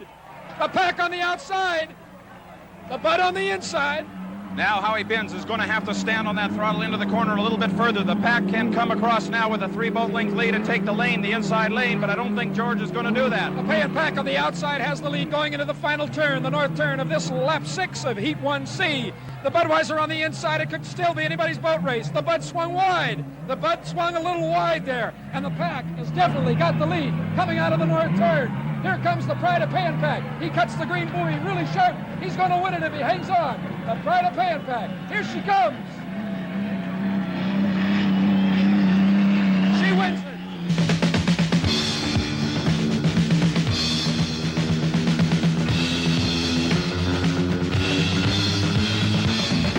The fraction of a second loss when Howie Benz's foot slipped off the throttle in the south turn of lap 5 cost the Bud the heat and sent the pack into 2C with 400 points. It's 10 after 8 here in Seattle, and the Unlimited Hydroplane Network is broadcasting this sport nationwide. And clear back in New York, Unlimiteds, for the first time in history, are competing with Johnny Carson. The final run for the Gold Cup shaped up like this. Under the fan plan, Kirby Classic won the right to move from the slow flight into the final. Atlas Van Lines, with 2 victories in the B section, moved into the finals along with Pizza Pete, and E. Milner Irvin III in the Miss Madison. The Bud and the Pack, the only boats running from the C flight, made up the 6-boat field. And there's a mess of them up there, and they're all going to start. It looks like no boat is dead, so that means the Sunny Jim is out of it. And on the inside would be the Budweiser, lane 2 would be the Pay and Pack, lane 3 would be the Atlas, lane 4 would be the Pizza Pete, lane 5 the Miss Madison, will go green outside. On the inside, it's the Budweiser, lane 2 the Pride of Pay and Pack, lane 3 the Atlas, lane 4 it is the Pizza Pete, lane 5 the Miss Madison, on the extreme outside the Kirby Classic. Slamming into this, the first turn of lap number 1. The Budweiser on the inside. Howie Benz at the wheel. The Pay and Pack in second place on the outside. And followed closely in the rooster tail of Bill Muncie in the Atlas Van Lines. Then comes the Madison, the Pizza Pete, and the Kirby Classic. Coming out of the backstretch. The Pack on the outside. She's dancing on her sponsons.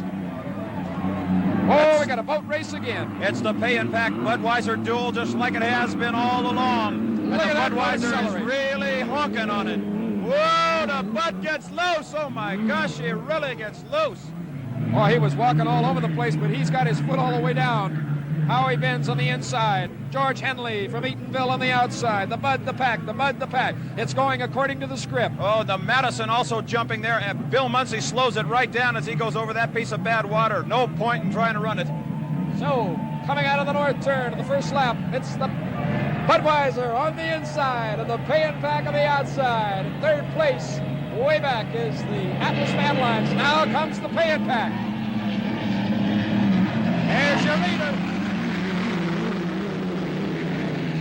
Pay and Pack on the outside has the lead. Belching smoke, dancing on her sponsons. The Budweiser on the inside. And back you see the rooster tail of the Atlas Van Lines. And far back in the field, the Madison, the Pizza Pete, and Kirby Classic. But here's your boat race. Number 1 on the inside is the Budweiser. On the outside, Pay and Pack. Pay and Pack on the outside. Budweiser on the inside. The Pay and Pack's time, 107.784. 107.784. Bud on the inside with a slight lead, but here comes the acceleration of George Henley. He takes the lead on the outside. We've got a whale of a boat race in this lap 2 of the final heat for the 1974 Gold Cup. Here comes the Budweiser. Let's watch and see if that Budweiser gets loose on the inside again like she did the last time she was really flying, and she's starting to do it again. 1-2, 1-2, the Bud of the Pack, the Bud of the Pack. The Bud with the leads going into the north turn of lap 2. The Budweiser has a slight lead on the inside. The Pack on the outside, right on her hip. What a boat race we have got here. Just like 1C. in the north turn, coming out of the north turn and around the green and the yellow buoy, and the crowd on the beach. Oh, whoa! Oh, they came close, Mike. They came awful close. Yeah, as they the sure pack did. Accelerates. And Howie Binns backed off at just a second as they did, too. And he's lost a lot of ground as a result.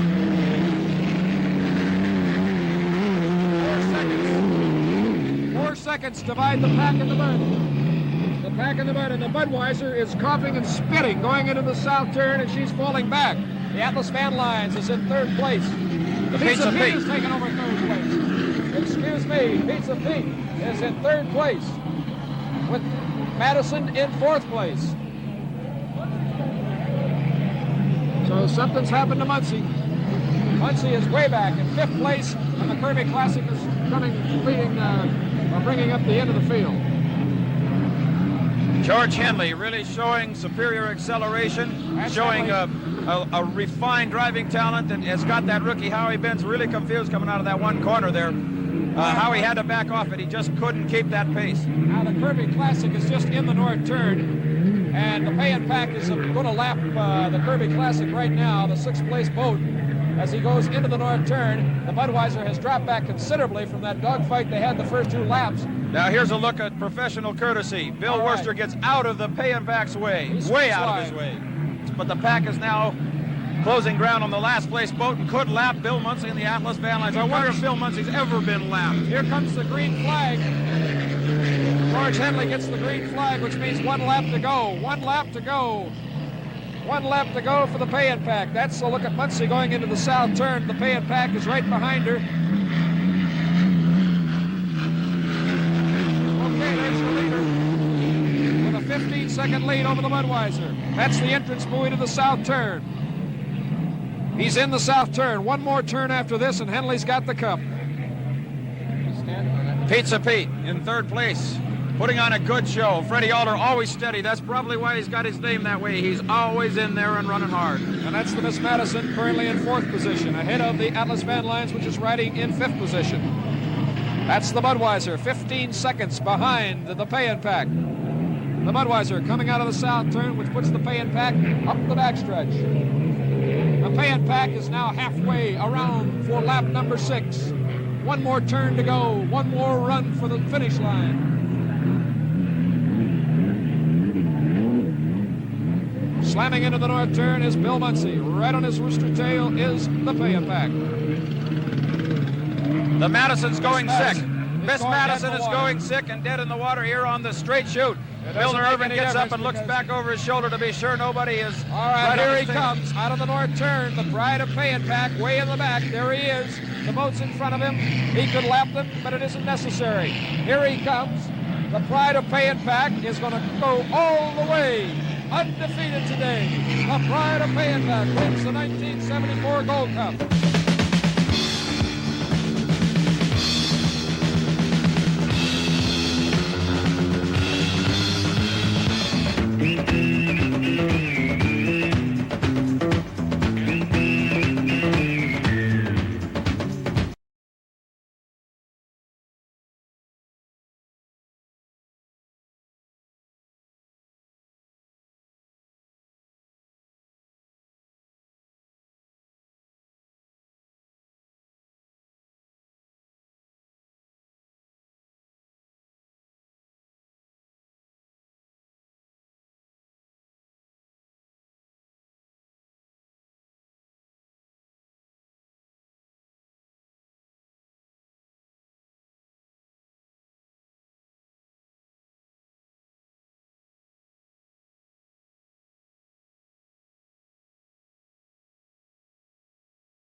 From Seattle, Washington, this is the Budweiser APBA Gold Cup Unlimited Hydroplane Race. We're in Seattle, Washington, tucked up into the northwestern part of the United States for race number 7 of 1985. Hello, everybody. I'm Don Poyer. Welcome to Seattle. This is the home of unlimited hydroplane racing, where back in 1940, this three-point design boat was originally invented. And today, we're racing for the Gold Cup. It began back in 1904. It's the oldest, most prestigious trophy in motorsports history. This will be the 77th running. And some history can be made today. Chip Hanauer, driver of the Miller American, has won the Gold Cup 3 consecutive years. If he wins today, he'll be the first man in modern history to win it more than 3 consecutive years. Jim Hendrick is down there with Chip Hanauer, the driver, right now. Jim? Being Chip, it is the Gold Cup. It is your hometown. Is there any added pressure?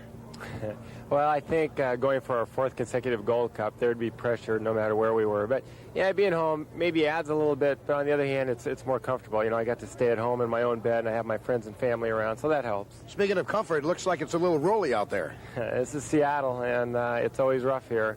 You know, there's probably 3,000 pleasure boats out there tied up to a log boom, and with that many boats on that big a body of water, it's going to get, you know, moved around. Getting a rub down, boss? What's that? Getting a rub down? Yeah, I got the best guy in the world for it, the world 250 motocross champion. So if anybody knows about being tense, I guess he does. I would imagine the adrenaline's flowing right now. A chance to set some history, Chip. Yeah, it's a lot of pressure. I just want to, you know, go do my best and live with the result. But knowing you, you're probably applying more pressure on yourself than the pressure that exists. Well, I put a lot of pressure on myself, but this time there has been some pressure. There's been, you know, so much attention and everything. But I feel ready. I just got to do my best. And I know you want to be alone, so I'll let you go. Thanks, Tom. And over at the 7-Eleven camp, the L11, the 4,000 horsepower engine affectionately known as Big Wally, going into the 7-Eleven boat. What about Steve Reynolds? How does he feel about the final? You know what the Gold Cup means to you. We all know what it means. I would imagine the adrenaline is a little extra right now. You know, I'm surprising myself. I'm really remarkably calm. I think the crew is using up all the adrenaline we've got. The guys have worked awful hard today. Win, lose, or draw, it's a credit to the 7-Eleven crew. At the Squire Shop camp, where they have earned 1,000 points today already, they're installing extra nitrous bottles for better acceleration for driver Tommy Deeth. I mean, you've won a Gold Cup before. You know how special it is. A little extra adrenaline for this final heat for a Gold Cup. Well, a little extra mental preparation, that's for sure. We've got, with the Miller American and the 7-Eleven, the 2 rocket ships out there, I've got to do something to outfox them. I'm going to try and suck them up in the hole there and then leave them hanging out to dry and go for it. So after a long day of racing, it comes down to these 6 men. Todd Yarling in the Cellular One, finished in 3rd place 1 week ago. Scotty Pierce and Executone Telephones, a great comeback in Heat 3A, winning it, enabling him to move into the final. Steve Reynolds, he has not raced since the first flight, but he got enough points after taking 2nd in Heat 3B. Jim Kropfeld and the Miss Budweiser, moving into the final with better than 600 points.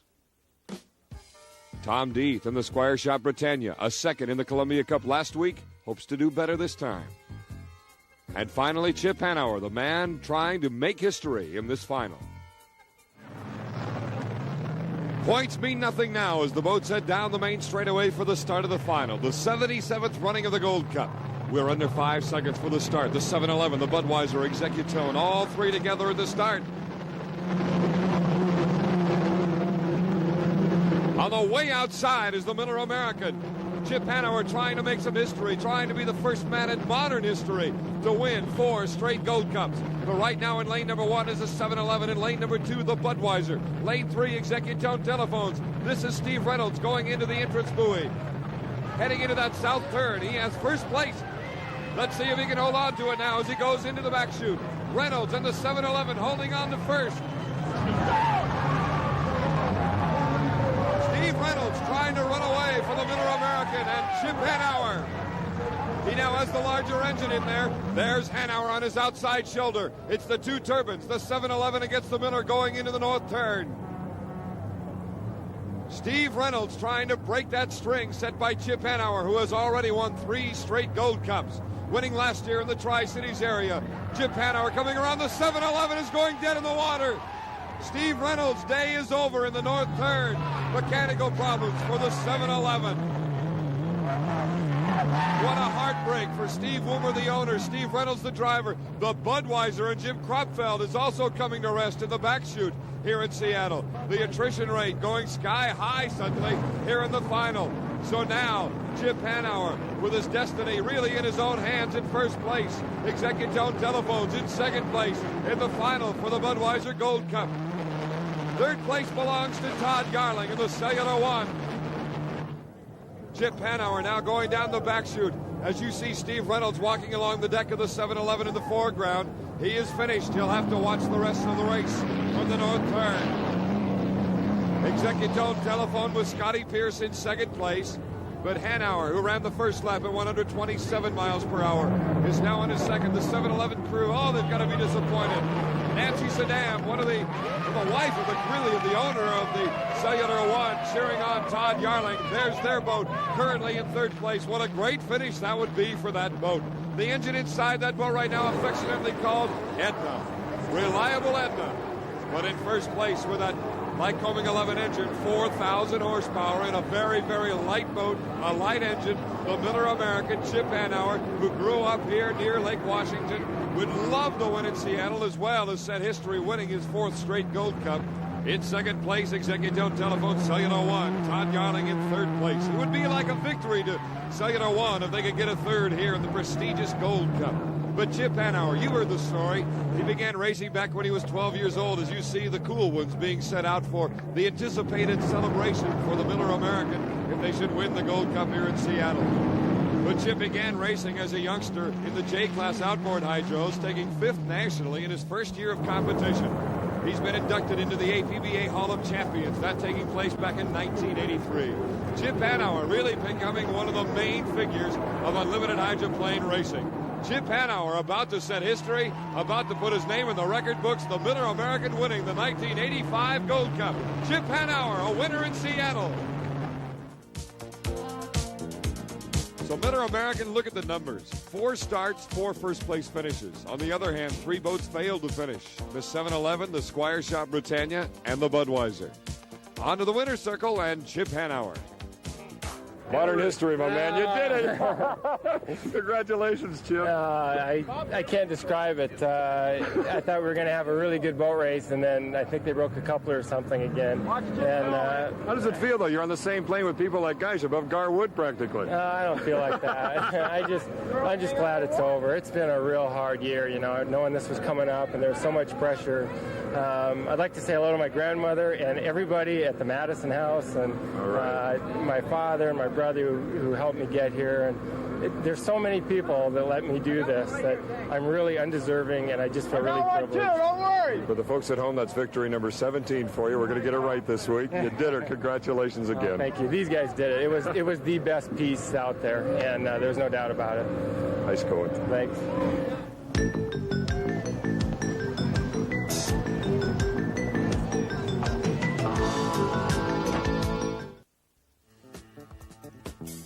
Miller American has not only overtaken Executone for national points, but Chip Hanauer also set a Gold Cup record average speed for the day, 120.7 miles per hour, breaking the old record by almost 8 miles per hour. You see the rest of the boats along the points race. Moving to the second 5, Cellular One, Squire Britannia, Miss Rock, Kenny Toyota, and Domino's Pizza. So the 1985 APBA Budweiser Gold Cup is history, and history indeed has been made by Chip Hanauer winning 4 straight. And I think what's more important is the fact that the Turbans have now said, hey, we're here to stay. The others better catch up or get out. Absolutely. We should mention that Chip not only won the money and won the beautiful Gold Cup, but he also won a $5,000 Citizens Gold watch. It's absolutely gorgeous. Yes, and I collect watches. I'd love to have it. I'll make a deal with Chip. As far as the circuit in 1985, we have a couple of weeks off, and then we move to Oklahoma City, Oklahoma. First time we've been there. Yes, and we'll have more on ESPN at that time. Okay. For Jim Hendrick, I'm Don Poyer. Thanks for joining us, and so long from Seattle.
Hello and welcome to Speed Sport Live from Seafair 2023, presented by Toyota. Hello, everybody. I'm Dave Arnold, joining alongside Brent Hall. Brent, good to have you on set here, buddy. Great to be here. Man, what a great day we've had the last couple of days, we'd say, but I think it's going to come down to, of course, the heat racing, which we've already just seen. Heat 3A, 3B, 4A, and 4B are now, the scene has been set. It's in the books. That's right. And, of course, one of the big things, too, is a big thanks to, this is here for the HomeStreet Bank APBA Gold Cup. And we got to throw a special thanks out, of course, to the folks at Beacon Electric, Beacon Plumbing. They got together with the APBA to bring the Gold Cup back to Seattle. It hasn't been here since 1985. That's right. That's great. Cool thing, and I know I talked to you before about this. You grew across the lake here in Lake Washington. Right over there? Literally across the lake. Yep. And you've seen a lot of this stuff develop over the years, and this is what brought your love into racing here. It really, yeah, this is an amazing time. You know, thinking about the drivers and where they're at, this is go time. So Yes. they're ready to go, and you're going to see some amazing racing. Just watch. Well, speaking about amazing racing, let's talk a little bit about the heat races that we watched. 3A and 3B has been crazy racing. We saw a lot of stuff going on there, but this has been pretty much a different heat winner every time. Yeah, I love that. You know, so that shows that anyone can win this. Yes. People are doing strategy, and I think, you know, Dustin did a different strategy this last time. And I think people have figured out the Peabody puzzle. The Peabody puzzle, that's right. Yeah. So, but, you know, it just says that we're in for an amazing final and probably one of the best we've ever seen. Yeah, definitely. To speak about Eccles, of course, the winner from Heat 3A.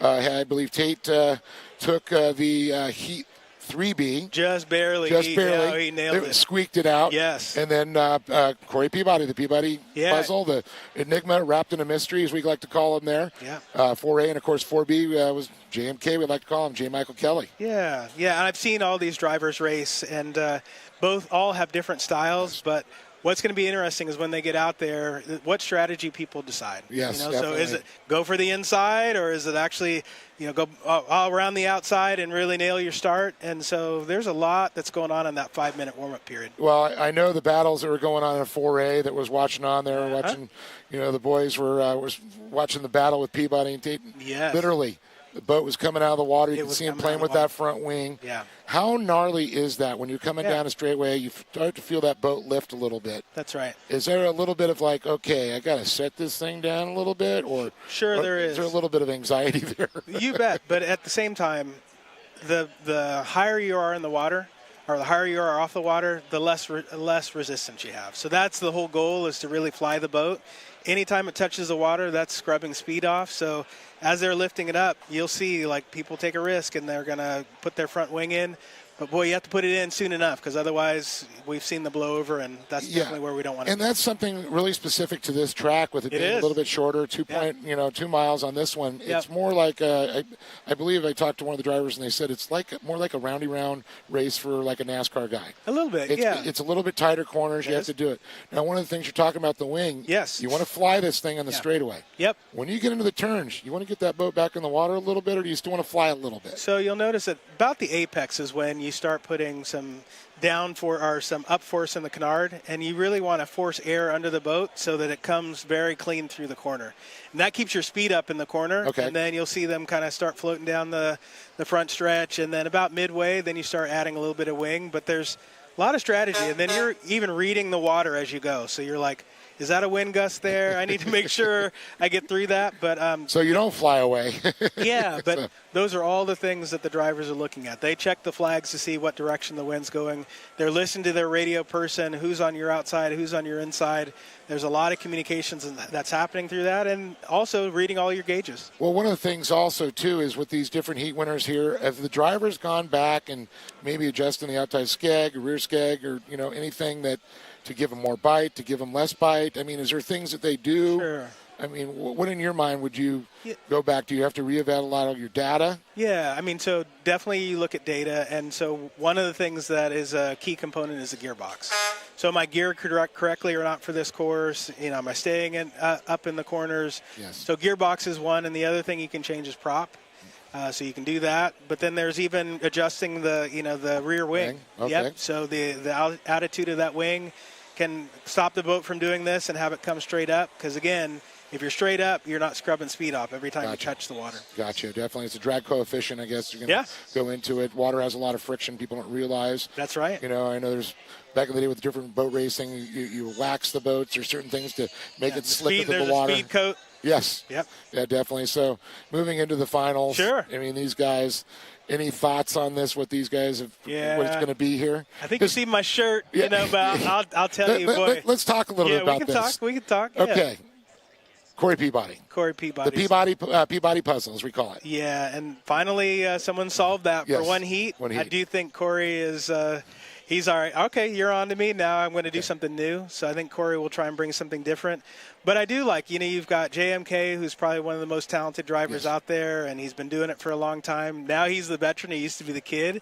But I also, Dustin, I'm really proud of how he's grown. Well, you watch him. Yeah, go ahead. Let's talk about this because you just mentioned JMK, 91 points back from Peabody. That's right. But I like the fact you brought up Eccles. I know he's your teammate. That's right. He's sitting fourth with Jamie Nielsen now. Yeah, he's right in there. third. Yes. They are only a couple points back. I'm looking at right now. That is, 6 points there? 7 points. That's right. That's 7 points. This could change it up. It could. It really Eccles. could. It's all about where the position is on the course and if you hit the start line at 0, but at full speed.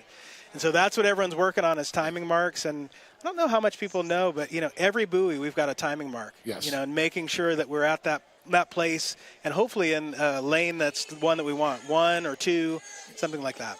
And, of course, I know we talked with Nate Brown on some crazy stuff that happened yesterday, and he was talking about where you want to come at those buoys, how you move. You're not going to steal the position, but you're going to move out. So there's to the outside. Sure. Let's say you're not going to take the lane away from the boats in front of you, but you can pretty much, if you got room, you can cut the boat behind you. Unfortunately, Jet Wash hit, one of the boats there, but that's a lot of strategy too. If you're timing, you're moving across, because we call it the milling around period. That's right. Yep. You can't drop below 80 miles an hour. That's right. So it's kind of crazy. I mean, there's so many things and possibilities. There are scenarios. So many things going on in a driver's mind, and that's what makes this sport so special. Is that, you know, it's your speed, it's your strategy, it's the setup of the boat, it's, you know, how the driver's feeling mentally. There's a lot going on. So, Brent, I don't know if I'm going to throw you under the bus on this one. Well, what's your prediction? Who are we looking at? Who's got the speed?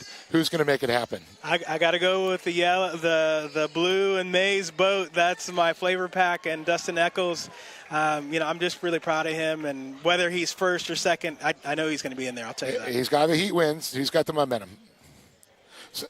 So we're going to take a look at the past winners of the APBA Gold Cup. We can see Corey Peabody, of course, the defending champion right now, or the Gold Cup winner. Yeah. And look at this, Jimmy Shane there. And I know these guys you probably watched there in the season. They've got no season in 2020 due to the, unfortunately, COVID. That's right. Jimmy Shane, Andrew Tate, Jimmy Shane there. We got Michael Kelly. Yep. And, of course, Jimmy Shane's had it multiple years over the last 7 years. Has. So a lot of things have changed over the years. Safety is one of the big things about these boats. We've seen the evolution. We've got the vintage boats out here.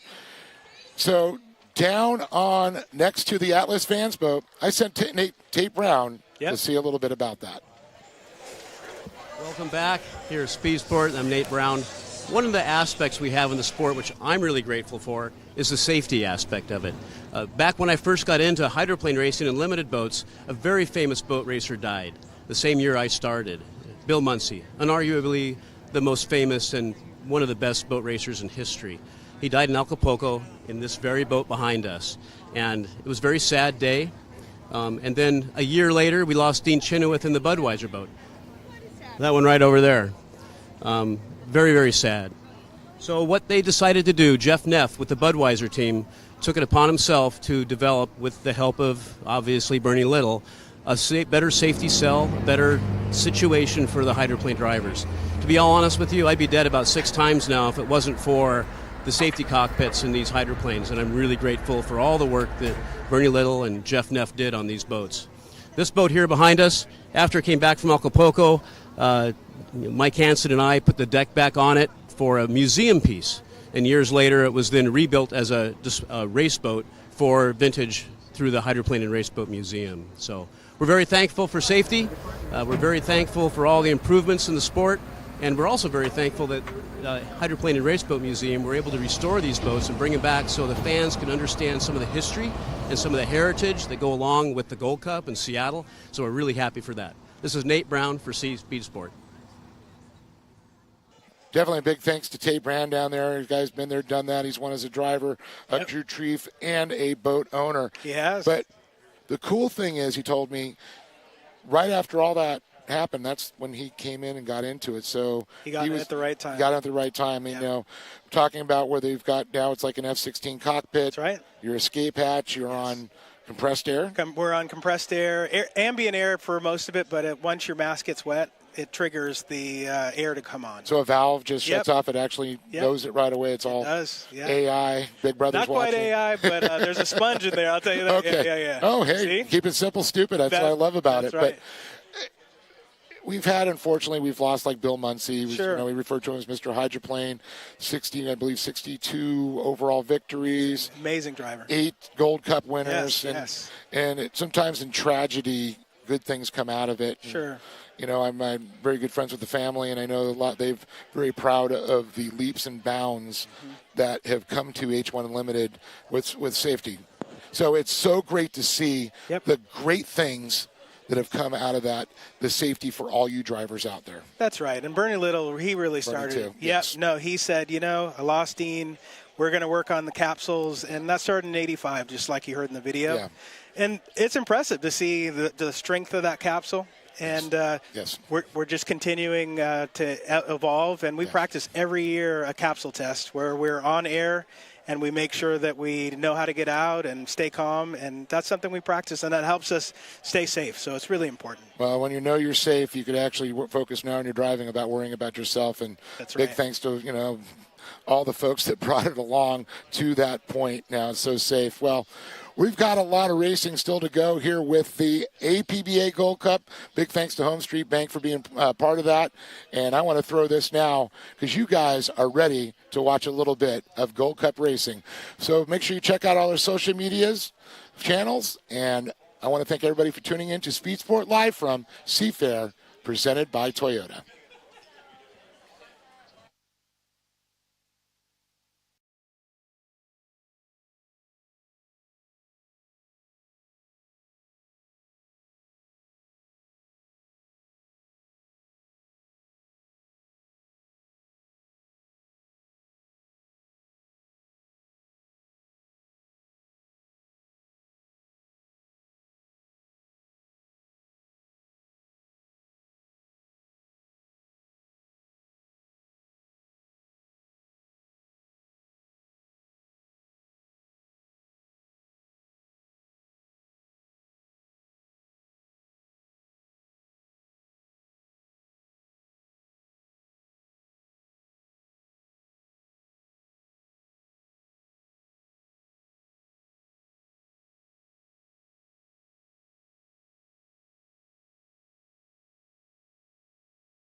You know, Smiling George, you did it again.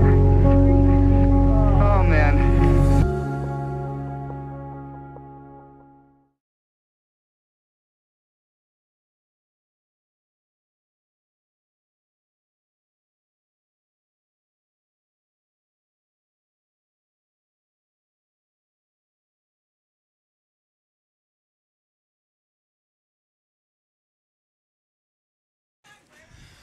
Hello again to our fans on the shoreline. We've had a wonderful Boeing Air Show. There is still much to occur in the Boeing Air Show. Coming up later this afternoon will be the U.S. Navy Blue Angels. But right now, the HomeStreet Bank Cup, the APBA Gold Cup, the APBA H1 Unlimited National High Points Championship, it is all on the line. And it all comes down to this: a final field, 6 boats, John Walters, winner take all.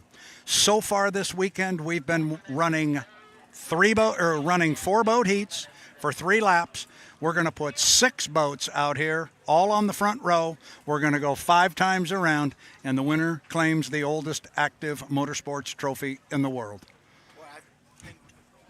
Boy, I think it's going to be a barn burner for sure. And, you know, we saw how much action there is on the race course with 4 boats. It's a completely different character when we get 6 of them out there, and I'm lovingly referring to this as a defibrillator final. It's going to be a real amazing race. I'm sure there's going to be so many people that are, you know, banking on this, the last race of the season, the Gold Cup in Seattle. They're going to throw everything they've got at this. In poker terms, every team here is going to be all in. We are 8 minutes and 50 seconds, 8:50 away from our start. Let's take a look at our national high point standings, and it is very, very close. Corey Peabody sits atop the list right now with 4,975 points. Right behind him, make that 91 points behind him, is teammate J. Michael Kelly with 4,884 points. Bottom line here on the National High Points Championship, John, if Corey wins this final heat, he claims the Gold Cup and the National High Points Championship. If J. Michael Kelly wins this final heat, he claims the Gold Cup and the National High Points Trophy. And then there's all kinds of scenarios that go on after that, but it's between those two for our National High Points Championship. Let's take this moment right now because we want to run down the 6 boats that are going to run in our final heat for the APBA Gold Cup. We're going to start with the U1, the Miss HomeStreet and Dylan Runney. The U8, the Beacon Electric and J. Michael Kelly. The U9, the Beacon Plumbing and Corey Peabody. The U11, Legend Yacht Transport, presented by the Old Furniture Cannery, Jamie Nielsen. The U40, the Flavor Pack, Dustin Eccles. And the U91, the Goodman Real Estate with Andrew Tate. That is our 6-boat final field. Our alternate boat is the U60, the Beast Unleashed, presents Miss Thriftway and Gunnar O'Farrell. And the way that's going to work, John, it's a little different than maybe it has in the past. Gunnar's boat will be in the water, and if at any time prior to the 2-minute mark, one of our boats has gone down or has not yet arrived on the race course, they will turn Gunnar loose. After the 2-minute mark, if all 6 boats are up and running, he is done at that point. So it'll be the HomeStreet, Dylan Runney, Beacon Electric, J. Michael Kelly, Beacon Plumbing, Corey Peabody, the Legend Yacht Transport, presented by the Old Cannery Furniture Warehouse and Jamie Nielsen, the Flavor Pack, Dustin Eccles, and the Goodman Real Estate, Andrew Tate. We have had fabulous racing here this weekend, all weekend long. Can we keep it going? One more heat. We are 1 minute and 30 seconds to the 5-minute mark, John. I think it's going to be worth the wait here. Everybody's so excited for this. I think it's going to be an amazing heat. As you mentioned, there's so much at stake here. The Beacon Electric with J. Michael Kelly and the Beacon Plumbing with Corey Peabody. There's 91 points difference between the two of them. There's another 91 out there that's real important, and that's the U91 of Andrew Tate. He's consistently had the fastest laps all day long here in both heats. So even on the outside, he's got that thing hooked up and rolling. So it's going to to be an amazing race. I think you're going to see a big race here during the 5-minute gun as people are jockeying for position. You're going to see people cutting across the course from both sides. There's going to be pushing and shoving and maybe even trading some paint. But I think that, it's, as I said before, hold on to your hats. This is going to be a boat race. It is going to be a boat race. If you've got a watch, a countdown watch, and you want to set it, get ready. We're 30 seconds away from the 5-minute mark. Inside 30 seconds to the 5. I will give you a countdown from about 5, 6, or 7 seconds. We're ready to go. It is the APBA Gold Cup, the oldest active motorsports trophy in the world. 15 seconds. 10 seconds. 6, 5, 4, 3, 2, 1. Mark. 5 minutes. 5 minutes to the start of our APBA Gold Cup final heat. It's the HomeStreet Bank Cup, the APBA Gold Cup at Seafair. The first boat away from the dock is going to be Jamie Nielsen. He's going to come out in the Legend Yacht Transport presented by the Old Cannery Furniture Warehouse. Jamie Nielsen away from the dock. It is Chartreuse. It is Royal Blue.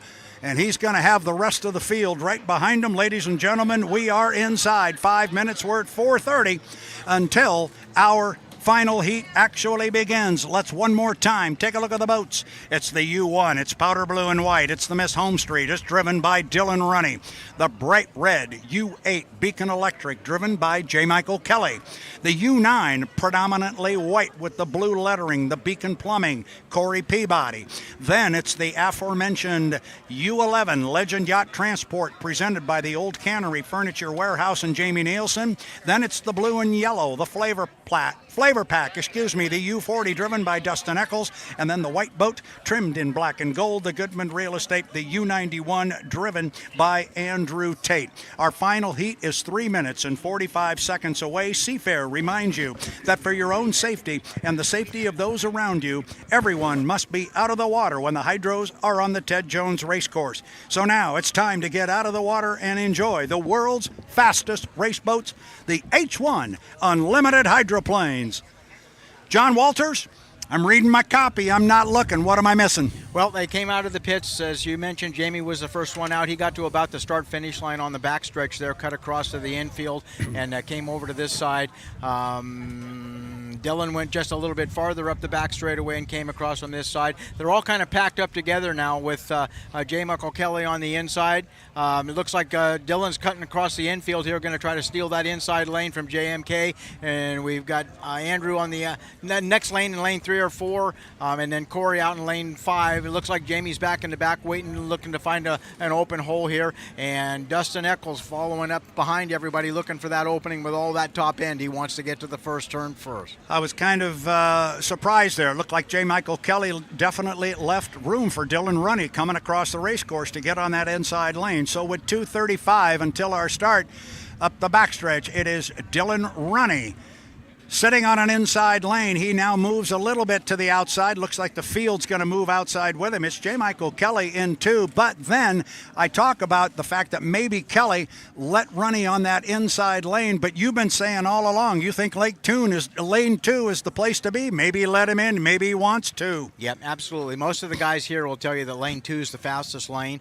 You can come strolling down here, get to the entrance pin, and just turn the boat in lane 2. Lane 1 is a little bit tighter. It's harder to run right on the buoy line, and if somebody's in lane 2 can pinch you, you have no place to move on the inside. You either go inside the race course or hit a buoy. So lane 2 is really the preferable lane. Well, and at the top end of the race course, Dylan Runney went way wide, and J. Michael Kelly actually moved to the inside, but now it appears Runney has tightened it up a little bit, and JMK has let him go in there, and Kelly has moved back to the outside in lane number 2. Andrew Tate finds himself right now sitting in lane number 3. Then it is the Beacon Plumbing, Corey Peabody in 4, Jamie Nielsen in 5. Dustin Eccles is on the far outside. I like where they are, although maybe Kelly and Runney might be a little bit early. John Walters, you want to be at that apex at the 1 minute mark. We're not yet to 1:10, although we're there now. Yeah, you sure do. And Dylan's working real hard to try to get the inside lane here. And the way they've run this weekend, I think they need the inside lane to be competitive here. J. Michael Kelly has got enough boat speed, enough experience that I think he can get a little deeper run at it, and he can win from lane 2. But the one I think you really need to keep your eye on there is in lane number 3, and that's Andrew Tate. Andrew's boat is accelerating extremely well. He's able to fly that thing into the wind here better than most people would give you even credit that is even possible to do. And he's been managed to not only fly the boat but keep his foot on the throttle at the same time and not really give up any speed there. Where the other boats have gotten badly out of shape, they've had to back off the throttle and they lose a lot of time there. I think we got a couple of boats up there early, and certainly Dylan Runny is one of them. I think Kelly might be a little bit early. We're at 20 seconds right now, and they're already coming off the top end of the race course. I think Runny's going to have that inside lane, but he may have overpaid for it. Then it's going to be Kelly in 2, going to be Tate in 3, Peabody in 4. It's going to be Eccles on the outside. Nielsen's going to be in 5. We are 5, 4, 3, 2, 1. Mark and Andrew Tate did not break the clock. Dylan Runny did, but it was Tate with the boat speed from lane number 3 or 4, and then on the outside it was Dustin Eccles who's going to turn left first, come out of there. It is Andrew Tate. He comes off the corner first, but he's got J. Michael Kelly right with him. Kelly hooked just a little bit as he got to the exit pin of the corner, and Andrew Tate was able to open up a little bit on him. Now Kelly's got the boat straightened back up, and here comes J. Michael Kelly. The start is legal. They are really rolling hard. Somewhere in that mess, and it's back in about 4th place, is Corey Peabody to the exit pin at the top end of the race course. On the outside, coming from lane number 3, it is Andrew Tate in the 91, the Goodman Real Estate. Look at the flavor pack on the outside with Dustin Eccles as he flies it across start-finish line. Remember, fans, we go 5 times around. Corey Peabody is definitely back as Dustin Eccles flew the flavor pack as they got down to the lower end of the race course. Oh, have we got one hooking up here good. It is Andrew Tate on the outside. He's got about 3 boat lengths on J. Michael Kelly. This is turning into a very good 2-boat run, John Walters. But right now, Andrew Tate starting to open up a little bit of water on J. Michael Kelly. Andrew's really in the perfect spot position here. He's got room on the outside to drift out a little bit if he needs to. He's really trying to hold that number 2 lane and not give J. Michael Kelly any more room than he absolutely has to there. They come off the exit pin pretty close because J. Michael had a shorter distance, but Andrew's got top end on him here, and he tends to pull away a little bit more. He's in perfect shape. The boat is worn run, but J. Michael Kelly's pulling real hard on the inside there. They're going to be side by side when they get to the entrance pin. Yeah, they're down at the entrance pin of the corner right now. We start lap number 3, and they are literally dead even. They are dead even. Now it's Kelly that you see first coming off the exit pin. Right with him is Andrew Tate. J. Michael Kelly comes off the pin. You can see Tate. He's right on the outside. We expected a barn burner. This is a beauty. We've got a great race running for 2nd place. Dustin Eccles in the flavor pack is on the outside of Corey Peabody in the U9 to Beacon Plumbing, but the race is out front, and Kelly just opened up some water on Tate. Not much, but he's got about 2 or 3 boat lengths. Exit pin off the top end of the race course. The Gold Cup is on the line. The National High Points Championship is on the line. And Kelly has opened up a little bit of water. They'll put 3 in the books with 2 more to go. It is J. Michael Kelly and the Beacon Electric. Johnny's opened up water. He has, and Andrew's really fighting with the wind at this point in time. He's really trying to work hard to keep that boat settled down. In the meantime, J. Michael is out front and pushing hard. He's actually stretching the lead a little bit. He's picking up a little bit of room every straightaway here. They kind of hold even with each other going through the turns, but with all that water in the air, it's hard to see exactly what's going on with Andrew over there, but he's losing ground. He is losing a little bit of ground now to the top end of the race course. The race for 3rd place has kind of been settled. It is now Corey Peabody in 3rd position, but our race is at the top end of the race course. J. Michael Kelly will come down and complete lap number 4. He'll get a white flag with 1 to go, and he is opening water still on Andrew Tate. He's got more than a rooster tail. J. Michael Kelly, this could be the race of his career. He's won a Gold Cup before. He has never won the Drivers' National High Points Championship. Take that back. He's never won the team and the drivers at the same time. He would get them both right here if he can hold on for 3/4 of a lap.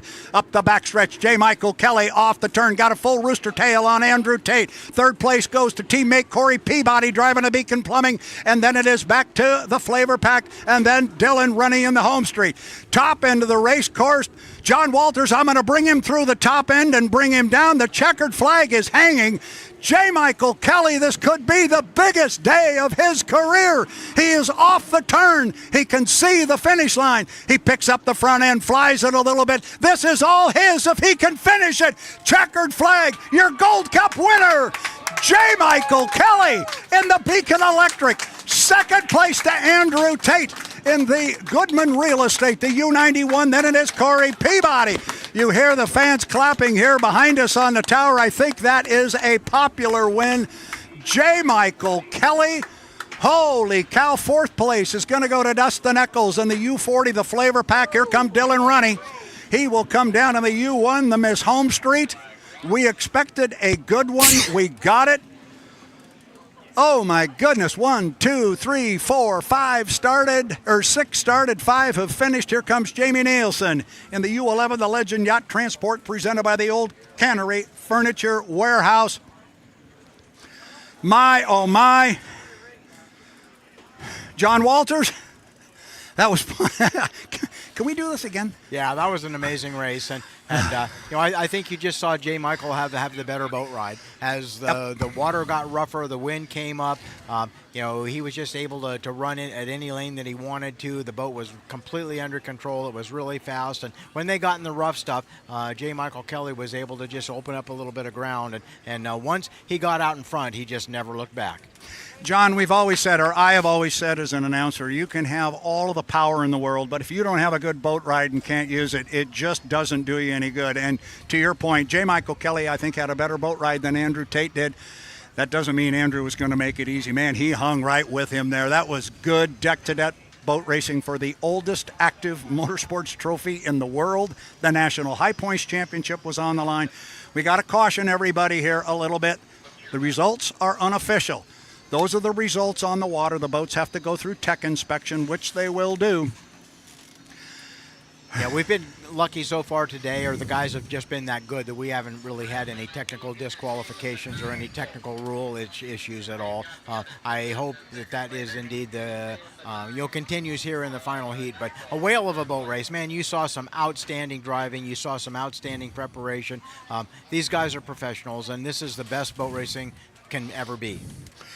We are watching on the monitor here. J. Michael Kelly has just pulled the U8, the Beacon Electric, back to the dock. Watch him. He is just now climbing out of the cockpit there. He's still maybe 100 feet off, and he is going to get up on the air scoop. Here goes J. Michael Kelly, going to put the fist up in the air.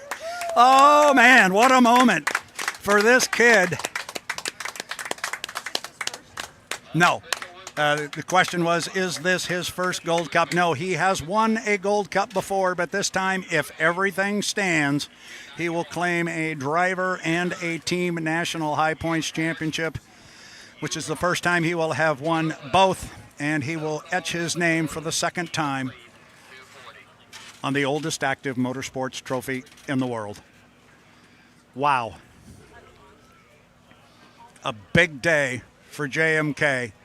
And honestly, John, we talk about tech inspection and all that. I really do hope it stands. Let's decide this out there on the water. I totally agree. And, I really hope that is indeed the case. These guys have been really good all day long. There haven't been a lot of, problems or that. The temperature's been, pretty consistent all day long. And I think that, we'll get the stuff through the tech inspection here, get them back on the trailer, and everything's going to be okay.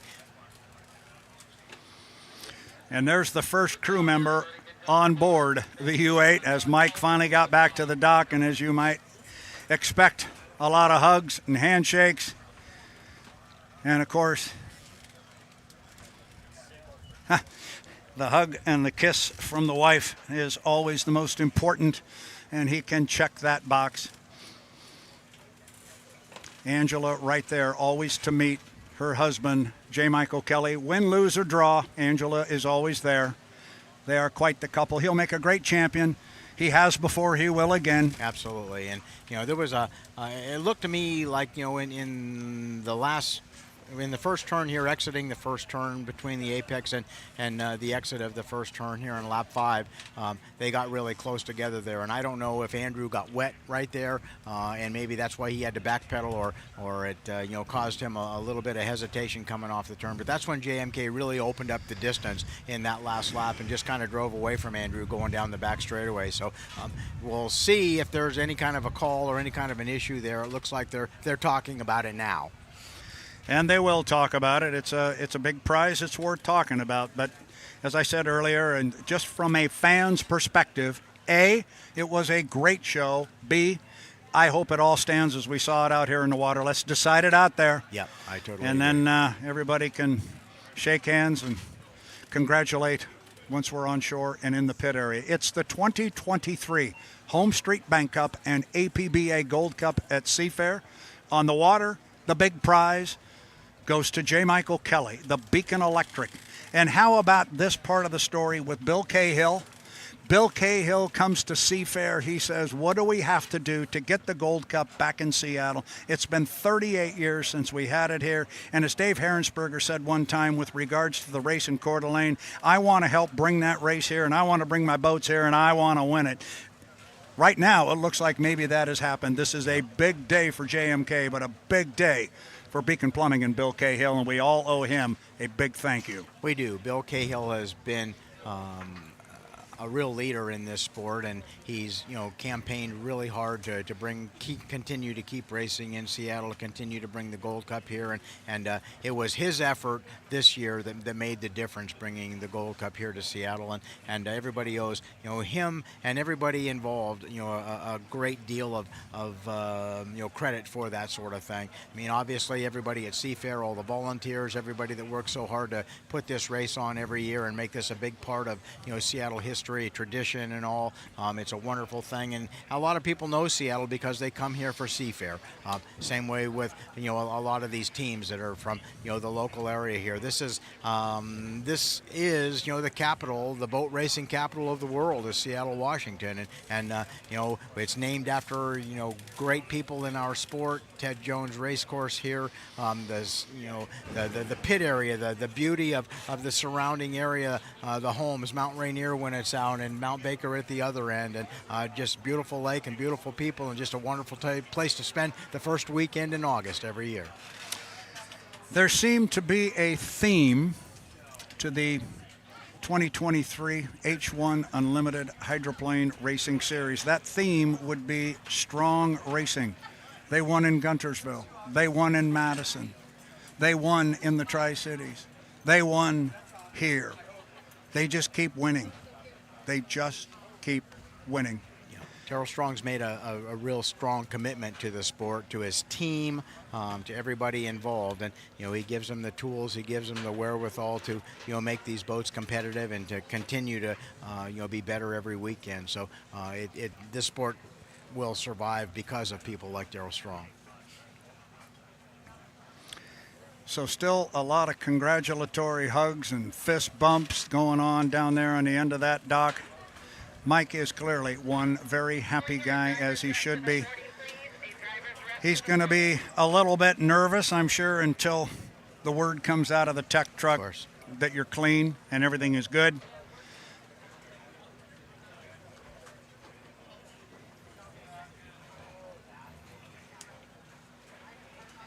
So we're going to assume at this point, that's all we can do, is assume that the official results will be as we just saw them on the water. Right. John, at this point, and before you and I sign off, because we're going to go to an air show here at some point, but before we get done talking, I want to make sure I have time to make sure we get just kind of your feelings on the whole weekend, what we just saw. We saw amazing qualifying, tremendous racing, and we saw great racing in our final heat. Kind of give me some thoughts that you have looking back on everything you and I witnessed. I think that myself and everybody here saw an outstanding boat race.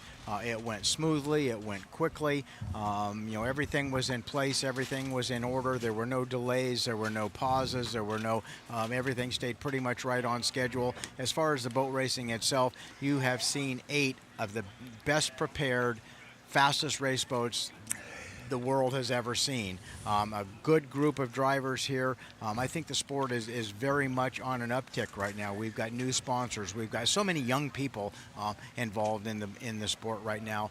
Young people working on the boats and young people working for H1 and here on the beach. The technology, the pictures that you saw, the coverage that you got. The calls are made faster. Everything you can see is very much with transparency and honesty. And I think you saw an excellent boat race on every level. From the fans' point of view, everybody was well behaved and interested in the boat race and here for all the right reasons. The weather participated all weekend long. The boats were fast from the very beginning. I can only think of one time that we saw a boat come back on a rope.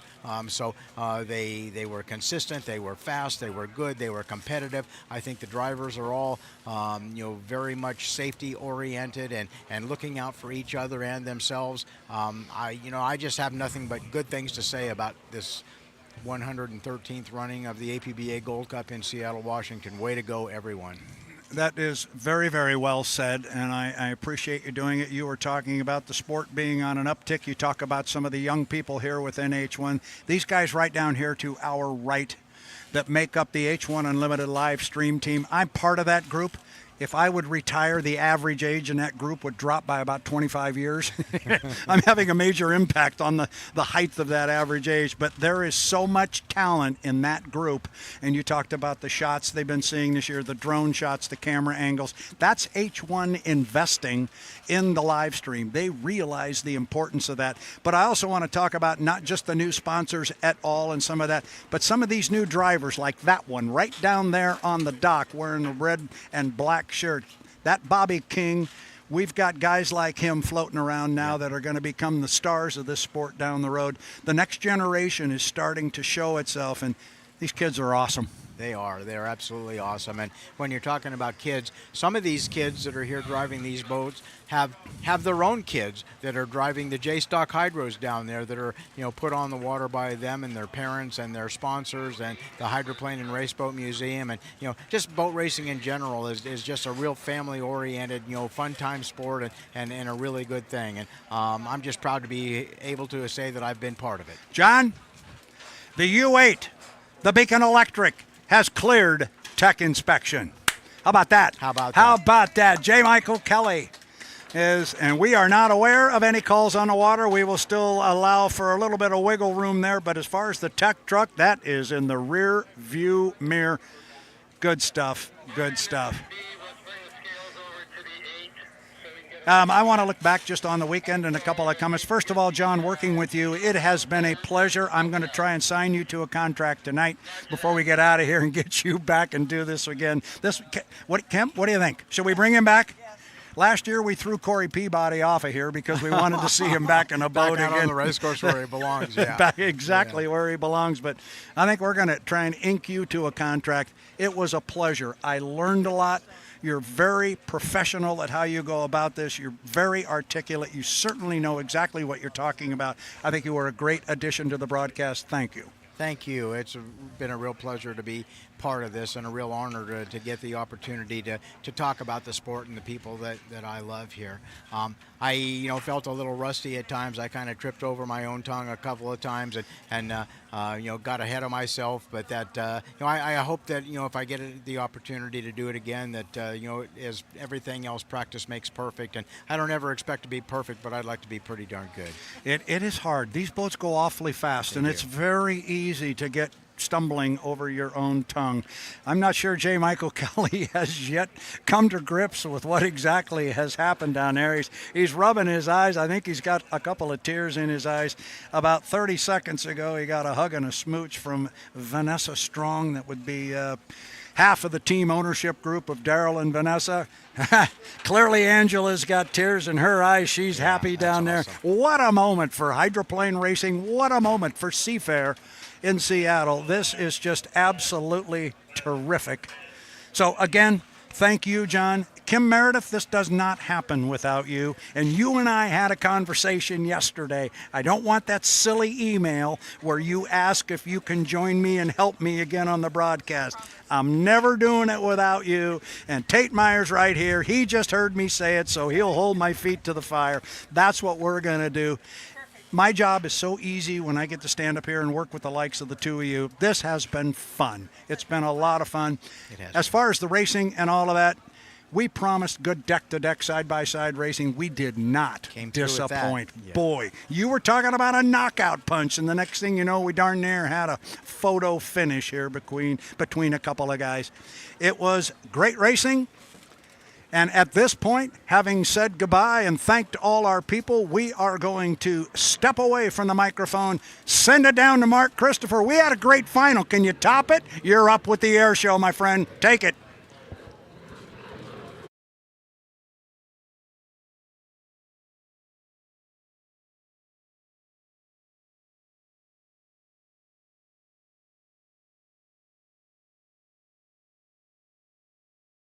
That have been watching and listening on the H1 Unlimited YouTube channel, you're still looking at the screen, and the most popular guy in the entire state of Washington right now has an 8 on the back of his driver's suit, and his name is J. Michael Kelly. I hope you have enjoyed our broadcast as much as we have enjoyed bringing it to you. On behalf of Brad Luce, John Walters, Kim Meredith, I'm going to basically sign off from us talking, but I'm not doing it until I talk about the group down here on my right. The H1 Unlimited live stream team is absolutely the best team on the planet. I am much older than all these guys and gals that are involved. They let me be a part of what they do, and what they did this year is nothing short of amazing. If you have enjoyed watching the live stream and the drone shots and the close-up views and the interviews and everything that the H1 Unlimited live stream team tried to do to make it better, and I'm just going to say this online to everybody, let us know. Let that live stream team know, because there is so much talent down there. They are absolutely the best, and I point to the guys at the right, but there's a bunch of them upstairs. We have to include Nick Kish into all that at some point, or he'll get mad at us. But Jared Meyer down there running around the pit area with cameras. We got Matt Johnson here. We got Tate Meyer. We got Jared Meyer. We got Nick Kish. And we've even got a few others that aren't really part of the live stream team, but we let them get on the phone with us every Sunday night, and we hash out the problems. I've gone too long. The H1 live stream team rocks. I hope you enjoyed our season. I hope you enjoyed our series. Please do me personally one favor. Come back next year. Bring a friend. Let's do it again. For H1 Unlimited at the APBA Gold Cup in Seattle, this is Brad Luce saying so long. We'll do it again next year.